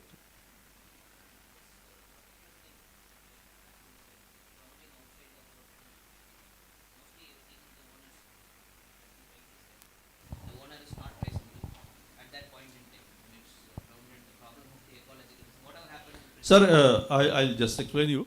The best thing, without wasting any time, if the vessel has grounded and the crew has abandoned the ship, it becomes wreck. And wreck need to be immediately auctioned without following any mercy. It should be auctioned because you cannot do anything to recover the ship, because the recovery of the salvage of the ship is a costly, very costly affair, and the cost, whatever you spend for the salvage, that you will not be able to recover by selling the ship. So immediately the vessel should be auctioned, and the people will come and take away. There are people. What happened in this case, specific cases? Sir. First, when the ship sunk or become a wreck, it was not notified as a wreck basically. Oil spill was the primary concern. Whatever was oil. It's not an oil ship, but there was damage to this thing. So, but that point in time, I was not there, I don't know the sequence, but what has happened is through the insurance, P&I, one person was notified for taking that activity of clearing that oil spill, for which the P&I is paying. Sir. So there was no problem. Once that is done, that fellow is engaged, he says that further I have invested this money and I have done it, so this wreck also be handed over to me. As in wreck removal also. The DC is the authority for Yes, doing that auction and this thing. Because at that point in time, for about a year, nobody has claimed as owner. sir. The moment this was given to this person, hundreds of owners started coming. I mean, owner of the vessel, then operator, then owner of the cargo. 100 different people started coming every day. Then this, as you said, the flag is somewhere, the cargo is meant for somewhere, the scheduler is somebody. So in this thing, do we have any kind of an SOP where we can establish, because the cost, as you said, Sir, if in this case the insurer has not come, No, and this oil, this thing is there, then who will come to do that work without the cost? No, basically, when we say in this case, specifically case, because I am aware, because I was involved initially. Later on, I was not involved. When by the day it grounded, and after that, even after 2 months, till last after grounding, 2 months, I was associated, keeping tab on that. But presently, I am not aware.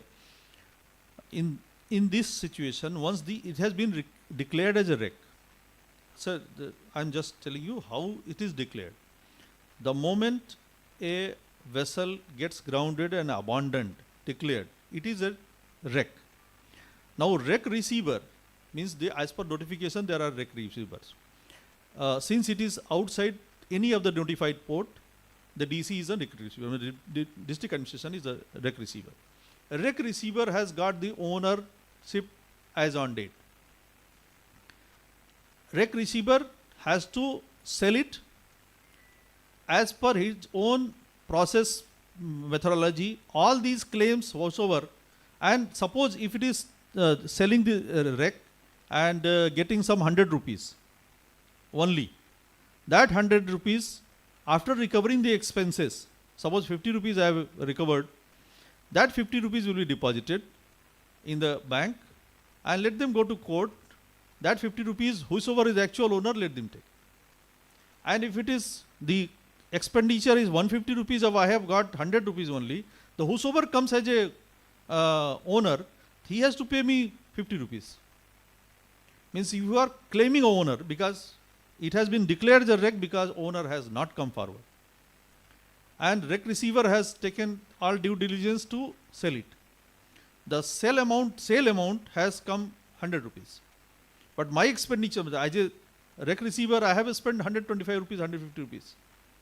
The person who is claiming to become a the owner, he has to pay me 50 rupees because that is my extra expenditure. That simple regulation, Indian Ports Act, very clear, he says. So in this case, if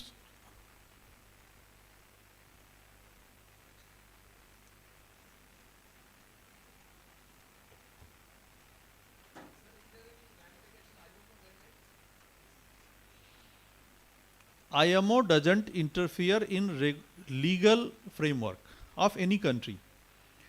IMO is only a guiding principle. IMO gives a conventions on agreement of different countries for international waters or for international trade. For any country, since this specific case is of Indian coast, it is in Indian water, all the Indian law will apply, no international law will apply here. The moment the vessel become wreck and wreck receiver has received the wreck and started formalities, none of the owner has got any claim, because once owner disowns, then only it becomes a wreck.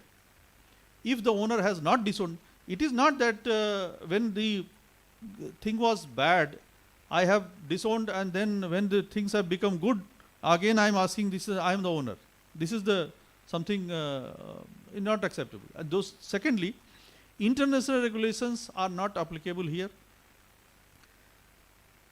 The owner will try to, in this case, owner will try to say ki I have been continuously in touch and I never abandoned the vessel. Since the vessel was grounded, vessel came in a distress condition. They are not allowed distress, but it came in a forced entry to the Indian waters and abandoned and gone, and it has created a lot of hue and cry and problems. This vessel should have been auctioned long back. If not auctioned, now it can be auctioned. Auctioned, either auction is sold. It is whether it is auction in a auction method or directly giving to some agency, that is a different issue. That is the rec receiver will decide.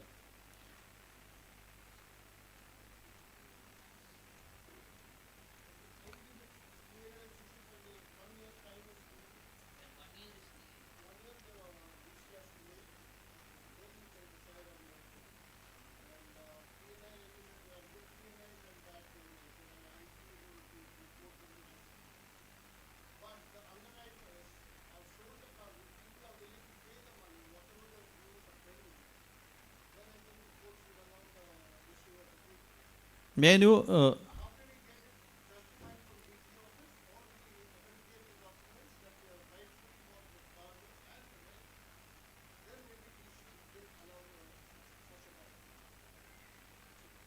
no, I couldn't understand the allowing the cargo and buying the see, once the become wreck, separately distributing, identifying the cargo and vessel separately is a illegal process.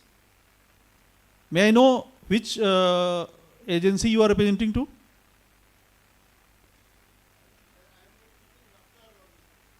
Naphtha Logistics. Raftar Logistics. You are shipping agent? So in this case, you tell me what you will follow, the procedure.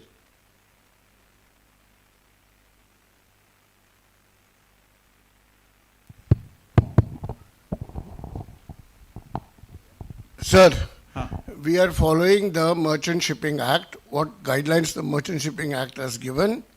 It says that after 365, the owner abandons the ship, doesn't come forward to claim, and then the DC becomes the receiver of the wreck, and DC is at his disposal. Now, incidentally, in this case, after 365 days of the DC becomes a receiver.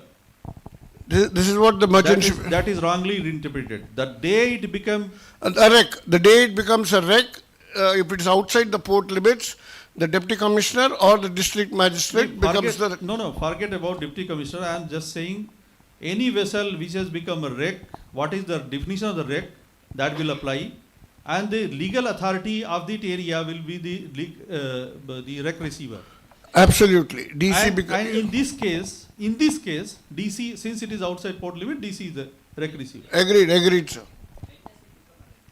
Sir, it will become a wreck when it has been abandoned by the owner.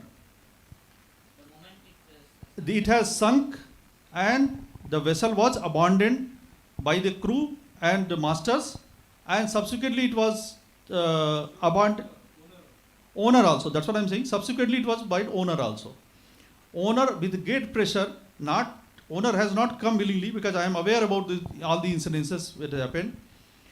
With great pressure, after intervening with the flag state of the DG shipping with the flag state, somehow after interference of the flag state, they appointed one person to watch and ward for having suppose if something oil spill happens or something happens in that case. Here DC if want, because DC is a risk receiver, if DC wants to increase the money, they can ask somebody to remove the cargo separately and ship separately. But there is no such provision. The entire material should be sold as such. And as on date, any legitimate, the person who was carrying the cargo, the person from whose cargo was being carried by the ship, he has no logic to interact or to interfere in the process or business with the DC. And all those people with great, again, what I can say, respect to the entire fraternity. Here what is happening, sir, everybody has got some stake of the business. That's why everybody starts interpreting the rules in a different way. And unfortunately, the main person who is the actual person who should represent, rather explain anything if required, that is DG shipping. Thank you, sir. We have approached. And no, you are not in picture. We are not in picture, but we have requested, we have contacted the underwriter, sir. The insurance company has sold that cargo to one of our principals. So this is. See, the question is that the cargo doesn't remain. Understood. It's a wreck. Understood. It is when if you have bought a cargo, or your principals have bought a cargo of a wreck, you should have brought it not by somebody else, from the DC.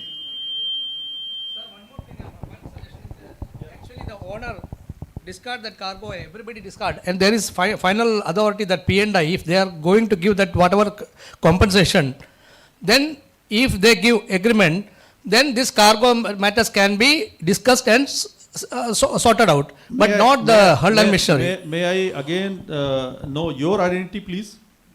Nityanand Pai Huh? from James McIntosh. Okay. You are also the Yeah, P&I. PNI. Okay. Now question comes, ki why the PNI has not come forward at that time? That's what I told you. 35 years that it was not under P&I. It was not under what is that class? It was running like that, without Then any how- strings. Then how the PNI has come after the? No. See, I am just clarifying his thoughts. Okay. 1 second. I will explain it this way. A person has died. This thing, then it Sir, is possible. just listen me. A person who was moving, doing work has died. And his body has been kept at one place. Now DC, being the custodian of the place, said this body is there. If anybody wants, or anybody is a legal heir, please take it. Nobody has come forward. Now he is trying to cremate that. Now you are saying, no, that pocket belongs to me. Huh? What is the idiot thing here? You are saying, no, oil belongs to me. Now someday the bunker person will come. So no, how can you sell the oil? That is my part. He has not paid my money. That belongs to me. You please give me. Then the engine supplier will come. He has not paid my part. The engine, I will take it out. This is not the business. Please don't confuse. Rec means rec. Entirety, totality. Entire P&I views that he is taking the authority to take that whatever expenses he is right to do that, including machinery, hull, machinery, cargo, whatever. Then his part is clear. What he said is clear. Correct. In this vessel is not applicable. That's what I told. No. Because it was not there. Correct. What I am saying is, if anybody, since it has become rec, I am just talking about the procedure. DC is the rec receiving authority.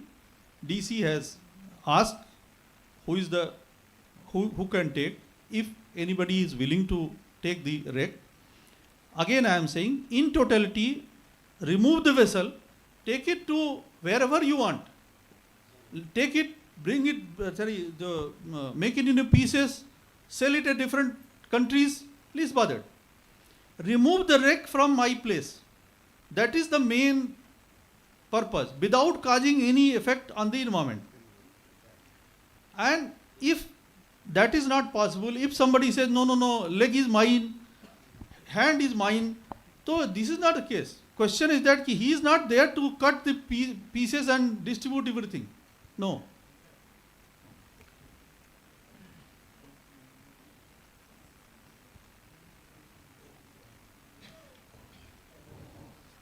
I will just finish 2-3 more slides, and I like question and answer rather than explaining, because it is unitator explaining. I will be explaining. I don't know whether it is required for you or not. But role and powers of port authorities. Sir, 2-3 more slides I will just finish, then we'll have a question and answer. The providing safe and secure place for port operation. That is the primary responsibility of the port. Because ultimately, the economy has to move. And today morning, sir was saying 500 crore, but sir has also said that how much through customs, means how the government, not as a direct benefit, indirect benefit, how much revenue has come. The ensuring legally designated port area remains suitable for port operation. And the port conservancy, port area assets including ecology and environment altogether brings the conservancy. Means the entire water area and the land area, whatever has been designated, that need to be preserved, conserved for the port, make it good for the operation of the port. Protect interest of the port to favor legitimate trade and economy of the country. Charge fee for services rendered to the port users.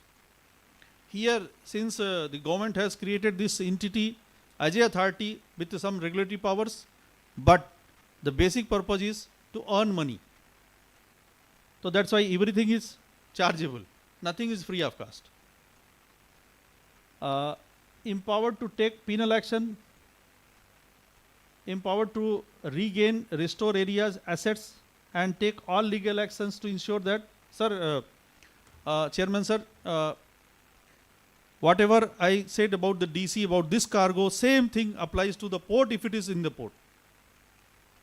So, empowered to get removed, all the things he has already mentioned. Yes, sir. Yes. So, if it has not been done, DC Saab, I think that will be the best thing. He put a advertisement and let anybody take all together and give some 6-month notice, that 6-month time. Within the 6-month area, this has to be required, otherwise there will be penalty. Matter ends. And then all these claims will go. Otherwise, what will happen? This type of, once the time passes, this type of interest goes on. I am very sorry if somebody gets affected because of this type of wording. But I am very blunt and straightforward in saying that always illegal interest generate when the things remain at one place. The allow beaching smaller craft and regulate entry of ships into port waters following port entry rules, it has been said.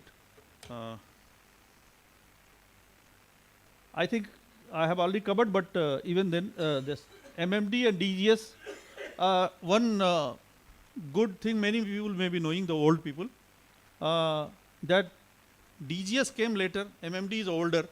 Now MMD has become a child of the DGS. So, because mercantile marine department, basically mercantile, all those decisions are taken by, but regulatory decisions are taken by DGCP. What is flag state control and what is the port state control? When a ship, international ship, enter in a country, the port state means the country regulator inspect the vessel or try to get the information of the vessel. Inspection doesn't happen always, but try to get all these information about the vessel and ascertain its what's called seaworthiness, goodness, and other things, and that is that we call as a port state inspection. For example, Indian registered vessel goes to China, the Chinese Maritime Authority will have the same inspection. How here the other international vessels are coming to India, and the DGCP will have the authority. But flag state control means flag state control has the control on the vessels which are registered with them only. Then ICGRD, I have discussed maritime search and rescue, oil spill containment recovery outside port limits, check and investigate unauthorized entry of foreign vessels into Indian coastal waters. Then Maritime Board, all actions as port authority for the non-major ports and assisting district administration in discharging statutory maritime functions in non-notified areas. District administration, if incident is outside any notified port area, to act as nodal, as a wreck receiver, auction, removal, pollution prevention, etc., etc. This I have already discussed.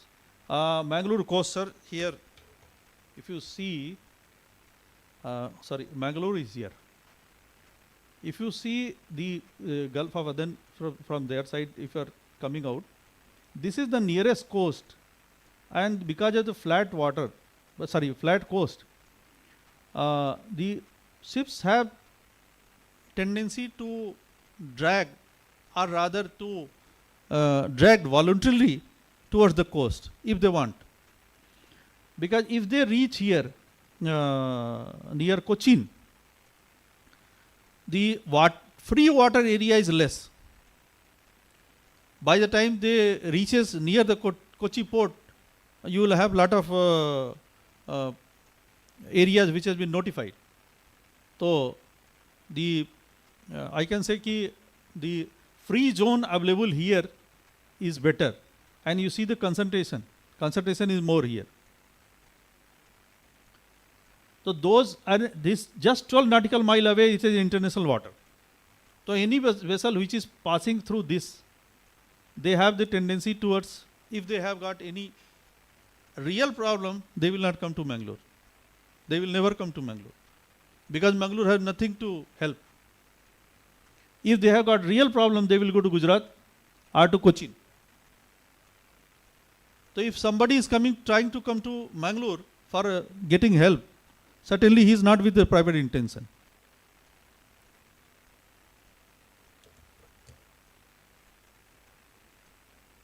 Again, same picture, just broader.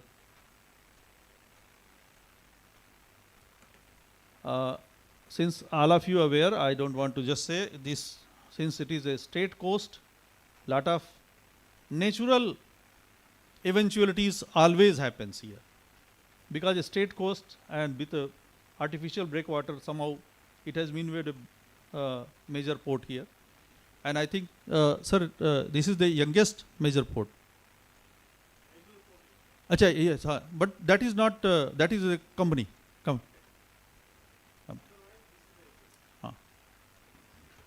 So, this is inside. Since it is man-made harbor, it has got flat coast, allows high waves and swells outside breakwater area. This is an important aspect.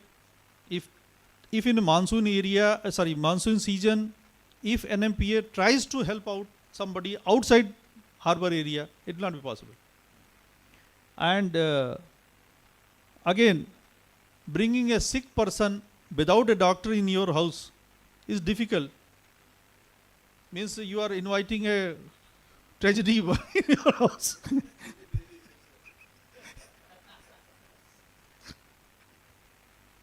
Closest to international shipping route, stressed vessel try to approach NMPA. NMPA means that basically coast. Unseaworthy vessels take shelter of conventions to put pressure to get into port, and mostly owners either abandon the vessel or enter into the litigation. After 2020, again I am saying this is one wreck.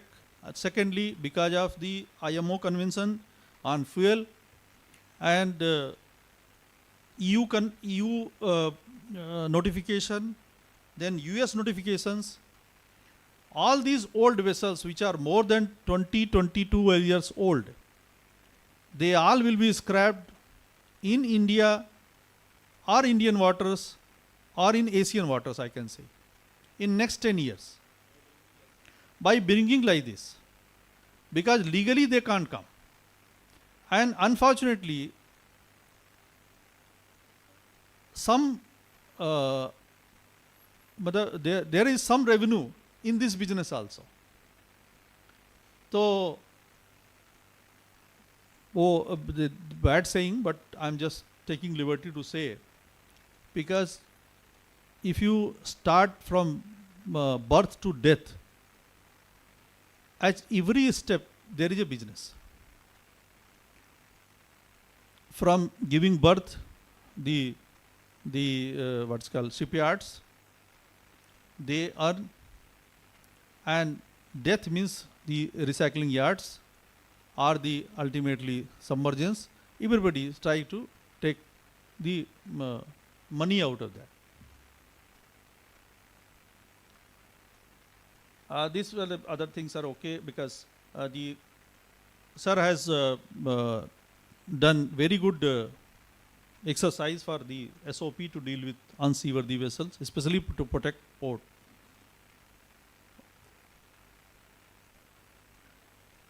VTS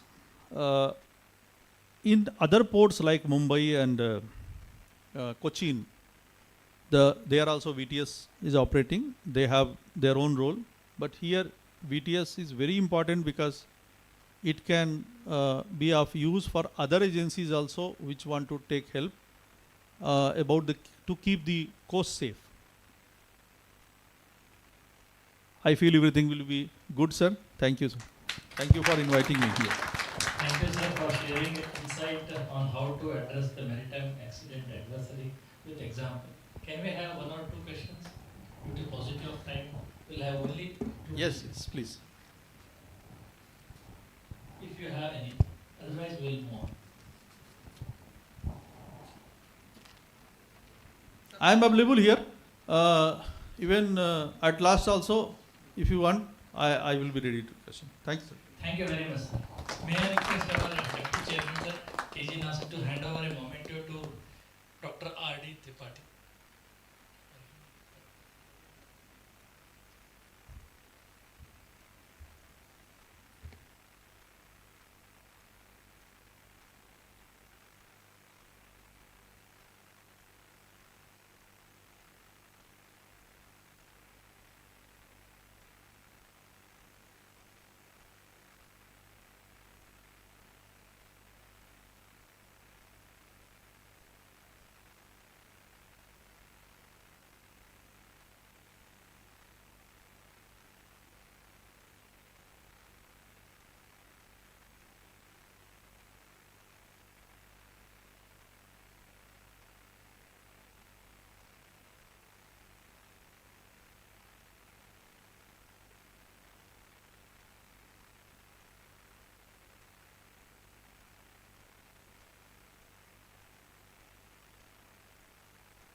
I've been addressed as a guest speaker. I don't know technically whether it's correct or not, because I have been transferred to New Mangalore now. It is only a matter of time when I'll join here.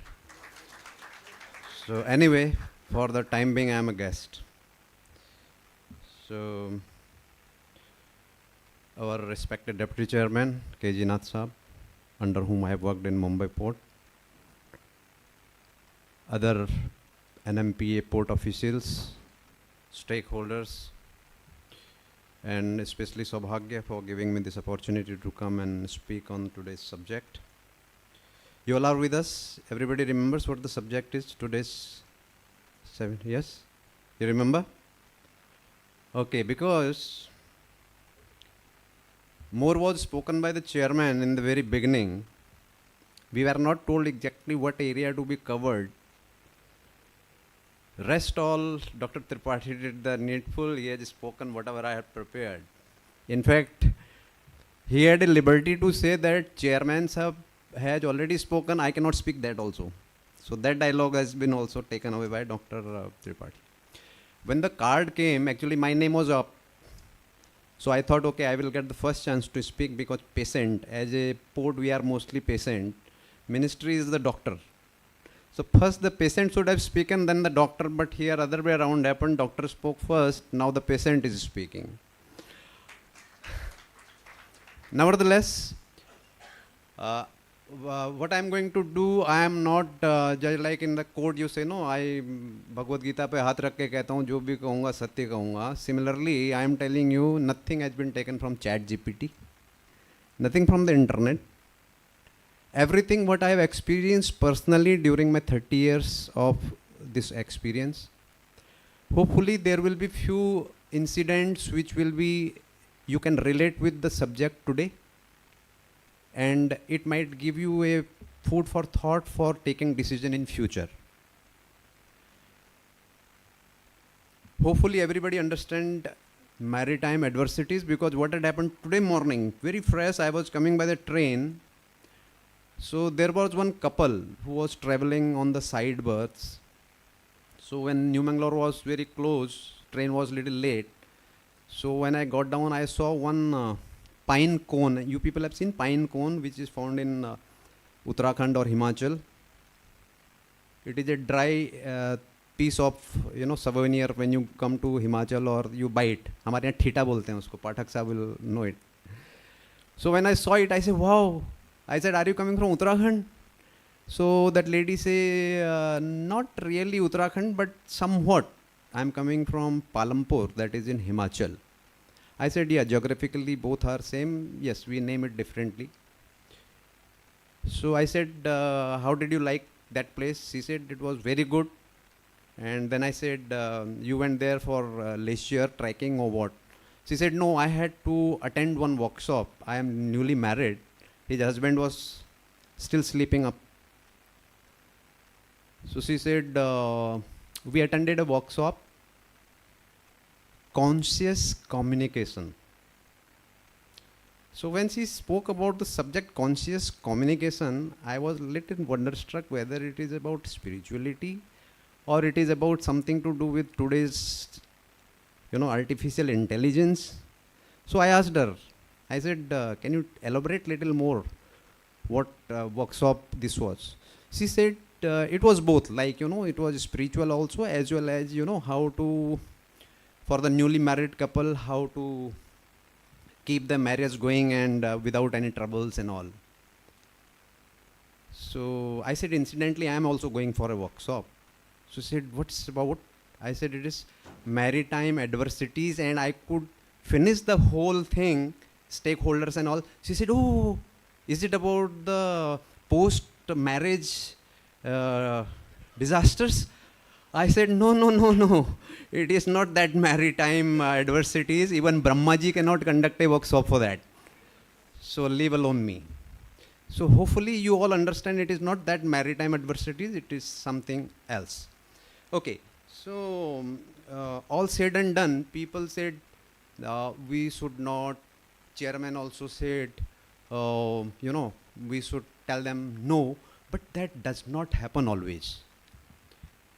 Sometimes, as a sport is also a stakeholder of a big game.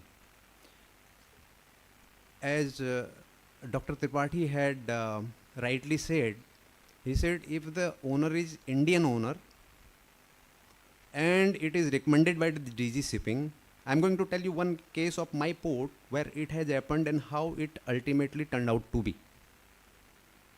It is a genuine, it is not like that owner is not traceable. It's a genuine, bona fide Indian owner. Vessel had loaded naphtha from Pakistan. Okay, before I elaborate this story, how much time do I have? At 1 o'clock we have to close, yeah? And before that we want question answer also. It's good for me actually. So the vessel was loaded with a parcel of naphtha. It is a Mumbai registered ship, so you cannot say flag of convenience or something. Part discharged to be at Mundra port, and then she has to go to Bajbaj for rest of the cargo to discharge. But after discharging at Mundra, when she was passing off Cochin, it was realized that I'm not going on the PPT now, just I'll speak and finish it off because time is not much, and anyway it is all repetition of what these people have already spoken. So don't worry about that, we will run through at end. So, sorry? Yes, and that you can relate to the incident. So when naphtha was smelled into the pump room, vessel was stopped because naphtha is highly flammable. Vessel anchored off the Cochin port. They tried to collect the leaked naphtha from the pump room and pumped it again into the cargo tanks. Meanwhile, while doing so, explosion took place. One fellow was injured. Then he was shifted by the Indian Navy by the helicopter to the hospital, and unfortunately the fellow succumbed to his injuries. The Indian owner tried to approach different ports, including Cochin. But all the ports have a back-end refinery, like New Mangalore also had one refinery at the back end. So all the terminals are, most of the time, are busy. So this vessel needed at least 15 days at the stretch to do her cargo work. So ultimately, after doing lot of research, they realized Goa is the only place where the terminal is occupancy is less than 20%, because we do not have any backup refinery. The terminal is only used for the finished product, that is also domestic consumption of the state of Goa. So only 2 or 3 ships in a month they come there. Maybe little ammonia for the fertilizer, and then finished product, diesel, petrol, etc., etc. When they approached, DG Shipping also recommended that yes, we need to sort out this problem. You must have heard a very famous quote of US Naval Admiral. It says, if you are not a part of a solution, then you are the problem. You understood what I said? If you are not part of a solution, means you are the problem. With this motto, we said, okay, since it's a national emergency, the vessel cannot be left unattended. If you leave it unattended, then what will happen? We all know the Beirut blast. What had happened there in Beirut? Ammonium nitrate was disembarked from the vessel, and that due to custom duties and all those things, it was lying there for quite long time. Nobody bothered to check it, what is happening, and one fine day it got blast. Similar thing I had experienced first hand in Mumbai, near the LBS college. There were some containers with some toxic gases were stored. If Nath can remember, it was during your time or maybe before you took, before that. Sorry? Chlorine leakage. Yes, you people know it. So it is not that I am cooking stories my own. I have people who are seconding my. It was a chlorine leak. So there was a hostel close by LBS where even children fell sick. So these are the disaster awaiting to happen. But normally we don't care about it. हमारा daily का cargo चल रहा है, सब हो रहा है. And when it happens, then question comes, कहाँ से आया, कैसे आया, कौन जिम्मेदार है? You know, hindsight, it is very easy to say. Now since election is already over here, I can make some political comment also. It is very easy now to say, अरे Covishield लगा दिया जबरदस्ती. If नहीं लगाया होता, you would have been not there to say that. I would have not been there to listen also. Who knows? Hindsight, making any statement is very easy. So, similarly, when they approached us, they said, then we made a proposal. This is what we are going to do. Berth was allotted. Vessel came. And after that, customs, they said, okay, meantime, twist in the story. You all know 14 of February, what 14th of February is known for? Valentine's Day. Why it is on 14th of February? Now you don't tell me that after 9 months we have to celebrate Children's Day. That's why it is on 14th. 14th of November is Children's Day, yes? 14th day is Valentine's Day. But if I say what is 14th of February 2019, can you distinctly remember this date? This date was the Pulwama attack was taken place, where 30 brave CRPF Jawans lost their life. As soon as that happened, India revoked the most favorable nations category from the Pakistan. That means anything originating from Pakistan will have to pay 200% on custom duty. So as soon as that happened, the cargo owner lost interest in the cargo, because he is not going to take this cargo which is already been contaminated to pay 200% of custom duty. So ultimately what happened? Ultimately he abandoned the cargo. Vessel owner is, it is like आप truck लेके जा रहे हो और रास्ते में आपको जो है वो ओनर बोलता है अभी मेरे को सामान नहीं चाहिए, अब वो सामान आपको उतारने भी नहीं दिया जा रहा है. आरटीओ बोलता नहीं सड़क के किनारे नहीं उतार सकते. Now you have to arrange a warehouse where you can. So same in the same situation the vessel came in Goa. We assisted whatever way we could assist it. Meantime the custom said now you have to pay 200% duty. The ship owner, he said, but Baba, this is does not belong to me. You put it anywhere. Release my vessel. They said nothing doing.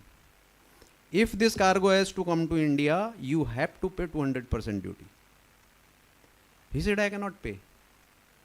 Now port is not at fault because we tried to sort out some problem which could have been otherwise a catastrophe. You never know. If it would have blasted somewhere at the coast and some people have died, then they would have said, अरे तुम्हारे पास बर्फ था फिर भी तुमने मना क्यों किया? There could have been some ulterior motives. So working on a government sector is not easy. Sometimes people say, अरे साहब आप तो AC cabin में बैठे हो. It's like walking on a two-sided sword. If you say yes, you get caught. Tripathi साहब बोलेंगे इतना समझाया वर्कशॉप में फिर भी ले लिया. Owners will go to ministry. They will say साहब सारा पेपर है, it is Indian owner vessel, P&I है, insurance है, सब कुछ है. इधर नहीं जाएंगे तो किधर जाएंगे? Suppose one aeroplane engine catches fire. He tells the ATC, I want to land. What he will say? नहीं नहीं नहीं तेरा रूल के हिसाब से ये फायर लगा हुआ हम नहीं ले सकते भाई. You go in a paddy field and you can't do that. An aeroplane will come to the airport, a vessel will come to the seaport. You just can't say you cannot come. But yes, due diligence is required. As Tripathi Sahab said, it should not be a plan game, big plan game. So little bit of scrutiny is required. But blatantly you can't say that we will not take you. In my opinion, in my professional opinion, because my father in my childhood taught me. He said, boy, whenever in life you want to take a decision, put yourself in the other shoes. Simple. You will do justice to the job. And till date I follow that. Indian owner, suppose I am an Indian owner, मेरे जहाज पे ऐसा problem मैं किधर जाऊँगा भाई?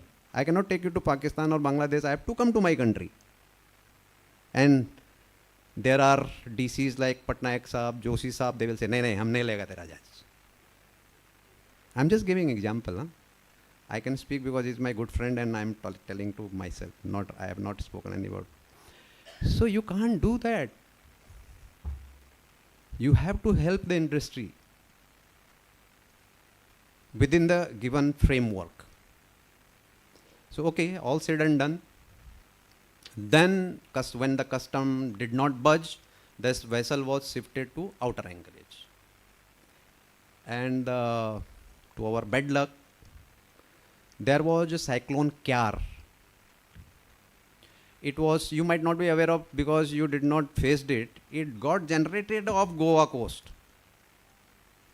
Till morning 5 o'clock, the port warning was nil. We have a documented proof for that. For 2 days it was developing and the meteorological department did not give any port warning. 5:30 morning, port warning is also nil. The first warning coming at port warning at 1300 on 24th of July, I think. No, sorry, not July. July the vessel came. It was October. In fact, while addressing, chairman said, this area is very rough and unpredictable. You have to understand that word, unpredictable. So October is normally not a season where you will find cyclone. So it got intensified in the Goa area, Kyar, and then it just took that vessel and the vessel got dragged into some shallow water and it got stuck there. And Goa being a very, very, it is on very tourist map. Everybody started coming activism and all the, अरे अभी तो बगल में governor का बंगला है वो तो blast होने वाला है. And I knew, even if I put a, burning matchstick in that tanker, nothing is going to happen. As a professional, I knew the condition. But what happens, then it becomes a political issue. The chief minister is calling chairman, अरे क्या तुम लोग बवाल लेके आ जाते हो अभी. Now you see, अब ये बवाल हमने तो generate नहीं किया था. We tried to help somebody who is a bona fide Indian owner. Now, meteorological department did not give the port warning in time. You all know the Baltimore case. It is a big company and also managed by a very reputed manning agency in India, Synergy. Still things happen. आप 50 बार road safety करवा लो लेकिन ठोकने वाले ही वाले हैं road पे. Same happens to any transportation. No matter how much due diligence you do, still accident will happen. In America, can you believe it? Because आपने बोला कि फ्यूल चेंज करो, वो फ्यूल ने कुछ ऐसा कुछ किया कि वो जहाज का इंजन ही पैक हो गया, ब्लैकआउट हो गया. So after all that drama, ultimately we have to call emergency salvers, and it costed a lot. Then the ministry also gave us some grant. Still matter is in the court, and still sometimes people will blame, अरे यार ये लोग port के officer लोग कुछ check नहीं करते हैं, जहाज को ले आए, like Covishield thing. Something good could have resulted. You never know, you would have blasted and maybe killed 100 people, who knows. Maybe you spent few crores and you saved that situation. Nobody knows. This is one, Nusi Nalini. The second case recently, if you have, that also caught the national eye. That was the vessel belonging to NIO, Sindhu Sadhana. How many people saw it on the national news? Where the vessel was of somewhere here in the Karnataka water only, Kakinada or somewhere. Sorry, what is that? Your Karwar. And during the monsoon,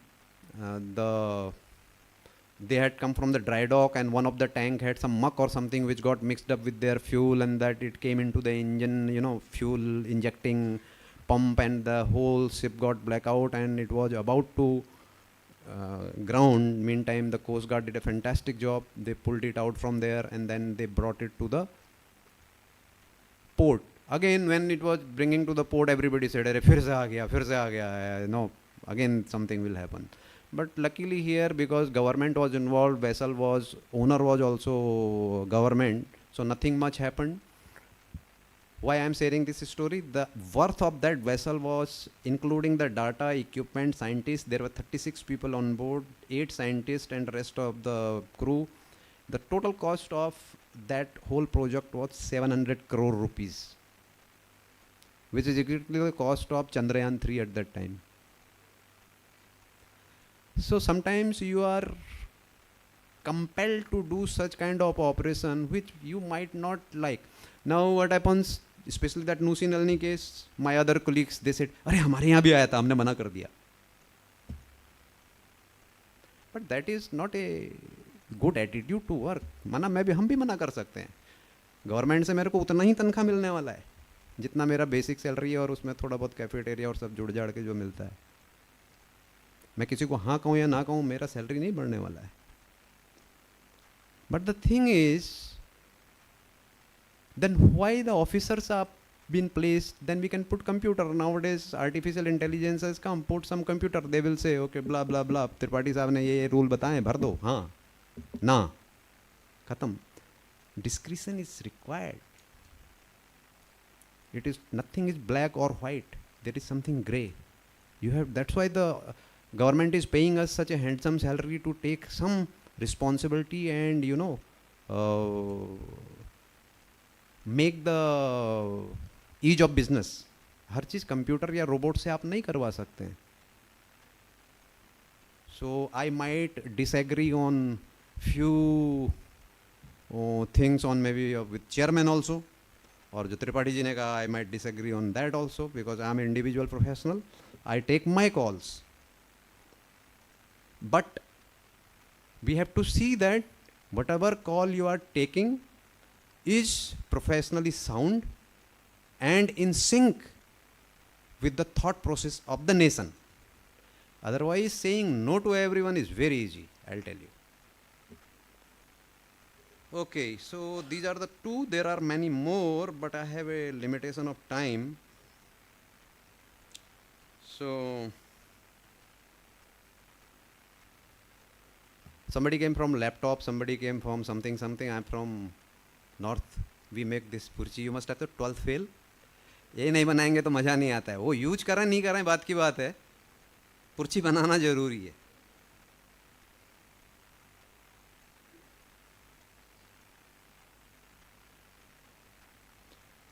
So You might have said a saying, no? Every solution has a problem. Have you heard this? Every solution had a problem. Or am I wrong? I am saying other way around. Every problem has a solution. That is correct? No, but for me it is opposite. I tried to solve that case. And it happens in history. You see, I'll end with this joke so that you go smiling. Otherwise, too many technical data you might get puzzled. And when you reach home, your wife did not maybe give you food also. So you go smiling. In the earlier days when there was no cars, the carts were pulled by the horses. So this horse dung, it's very bad smell. It's not like cow dung which gives good aroma. It's like very bad smell. So when the first car driven by the fossil fuel came in market, they put the billboards, not these kind of billboards, but for the advertisement. Get rid of pollution.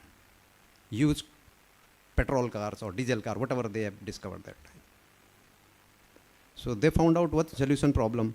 Now we are again at the problem. We are saying, get rid of the petrol, use the electric cars. So what statement I made, every solution has a problem. That stands good. Have a good day. Thank you. Thank you. Thank you, sir, for sharing the vast experience and addressing the live example of maritime adversities. May I request our Deputy Chairman, sir, Kijinas, to present a memento to Captain Manoj Joshi as a remembrance of this workshop.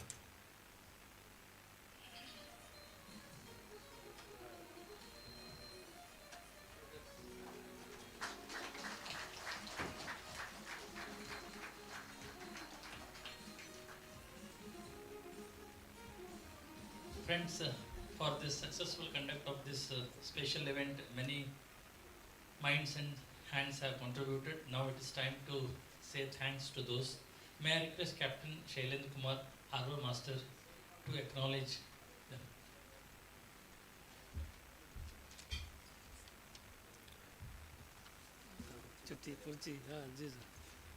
Good afternoon, everyone gathered here.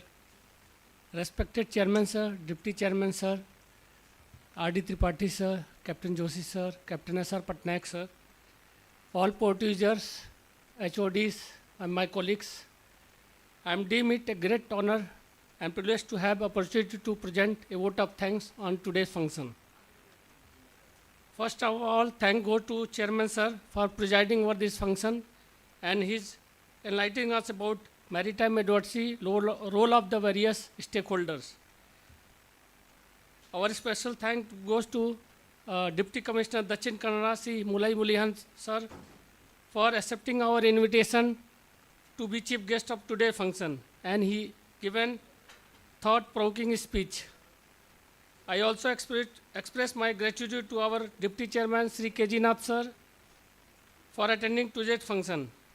And our thank goes to eminent speaker Sri R.D. Tripathi Sir and Captain Joshi Sir for giving wonderful insight and sharing the views in the works of maritime advocacy and role of various stakeholders and how to deal with the mechanism to deal with the adversities.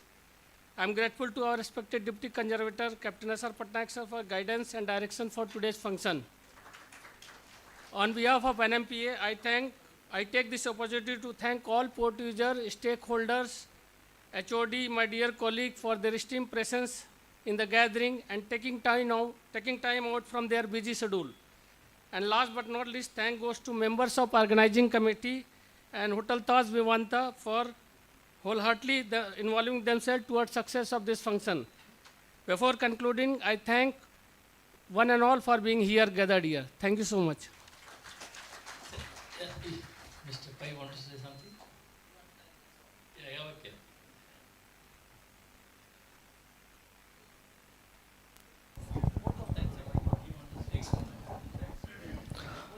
So, first of all, I thank our very bright and most experienced and well-experienced port chairman for conducting such a workshop on maritime adversities, and also the participant speakers, captains, and all our organizers, including our present DC and expected to be our NPT DC.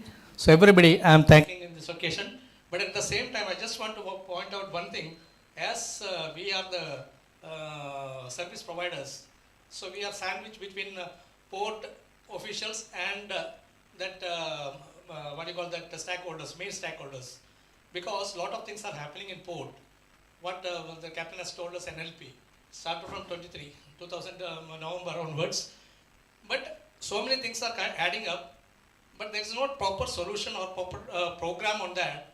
And keeps add-on going, so many things. Because I just want to give you, because it's our own family members, I just want to highlight those things. Because we are facing the difficulty in this, that's why. I'm sorry that our chairman is not there, otherwise you could have also heard some suggestions from me. As a port user secretary, I am bound to say that, that's all. So, what I'm saying that, see, one of the organization, because port, customs, so many organizations are there. So, a few months back, one added, actually we are submitting all the documents to all the departments, whatever required to them. But that time, it was, again they added in NLP, but it was keep on going. We are sending something, it's not going, it's not showing in that system. So the program first you make and then do. Now again, one more added to that, I don't want to name that. We are giving all the data to that, again NLP, but it is not coming up. And last Saturday also something happened, I don't want to tell you anything about that. In the birth meeting it has happened, the discussions. I don't want to highlight that. Those who knows that, they knows. In like our daily birth meeting also, at least weekly twice, our honorable, respected TM or his subordinates who is conducting the meetings, they are asking, any issues with the NLP? Any issues with the NLP? That means there are issues with the NLP. That's why they are asking. So what am I requesting? Once if it is done the clear program, you add in the NLP or wherever it is required. Otherwise, simply that we will be, like I again repeating, that we are in sandwich. We have to convince our principals and also that all the port also. It is very difficult to convince. So that just I want to bring out our issue as our adversaries in this meeting. Okay. And one more thing, recently somebody's fault, everybody becomes scapegoat. Some payment issue. Short time we have to make the payment for the delayed vessel, by vessel agents. Actually it was not earlier there. We were paying once a bill. Of course, we are calculating what will be the vessel stay time, and we were paying that actual amount, including TDS, whatever tax, GST, everything. But somehow here and there. So now port is insisting us to pay that amount before sailing the vessel. If it is Sundays, holidays or something, it is, no, that we are paying. And after that additional time taken, that's what I'm telling. So these kind of things are it's not friendly, user-friendly business. So I just request, please take care, and this kind of adversaries from our side also try to solve this. Thank you.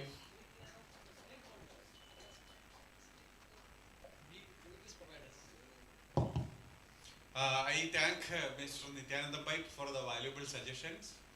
As you are aware, government is planning this NLP Marine in a big way, and every week Secretary Shipping is conducting a meeting, and other senior officers or IPA chairman, all people are actively involved in this particular development. And you are aware, India is not a small country like Port of Singapore or some other country where it could be implemented easily. So many agencies are involved.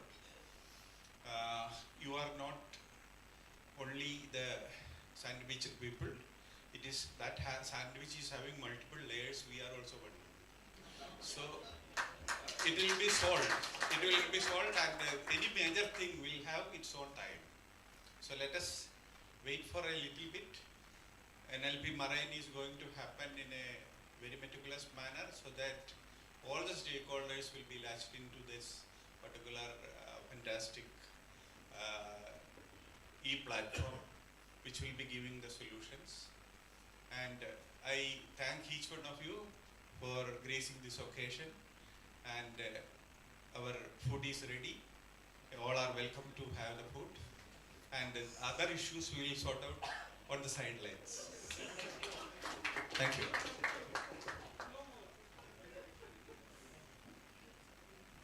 Thank you for the clarification, sir. Now, participation certificate will be given at the welcome counter. Please collect your participation counter. I request our Manohar sir to keep that questions in future. We will definitely clarify those questions.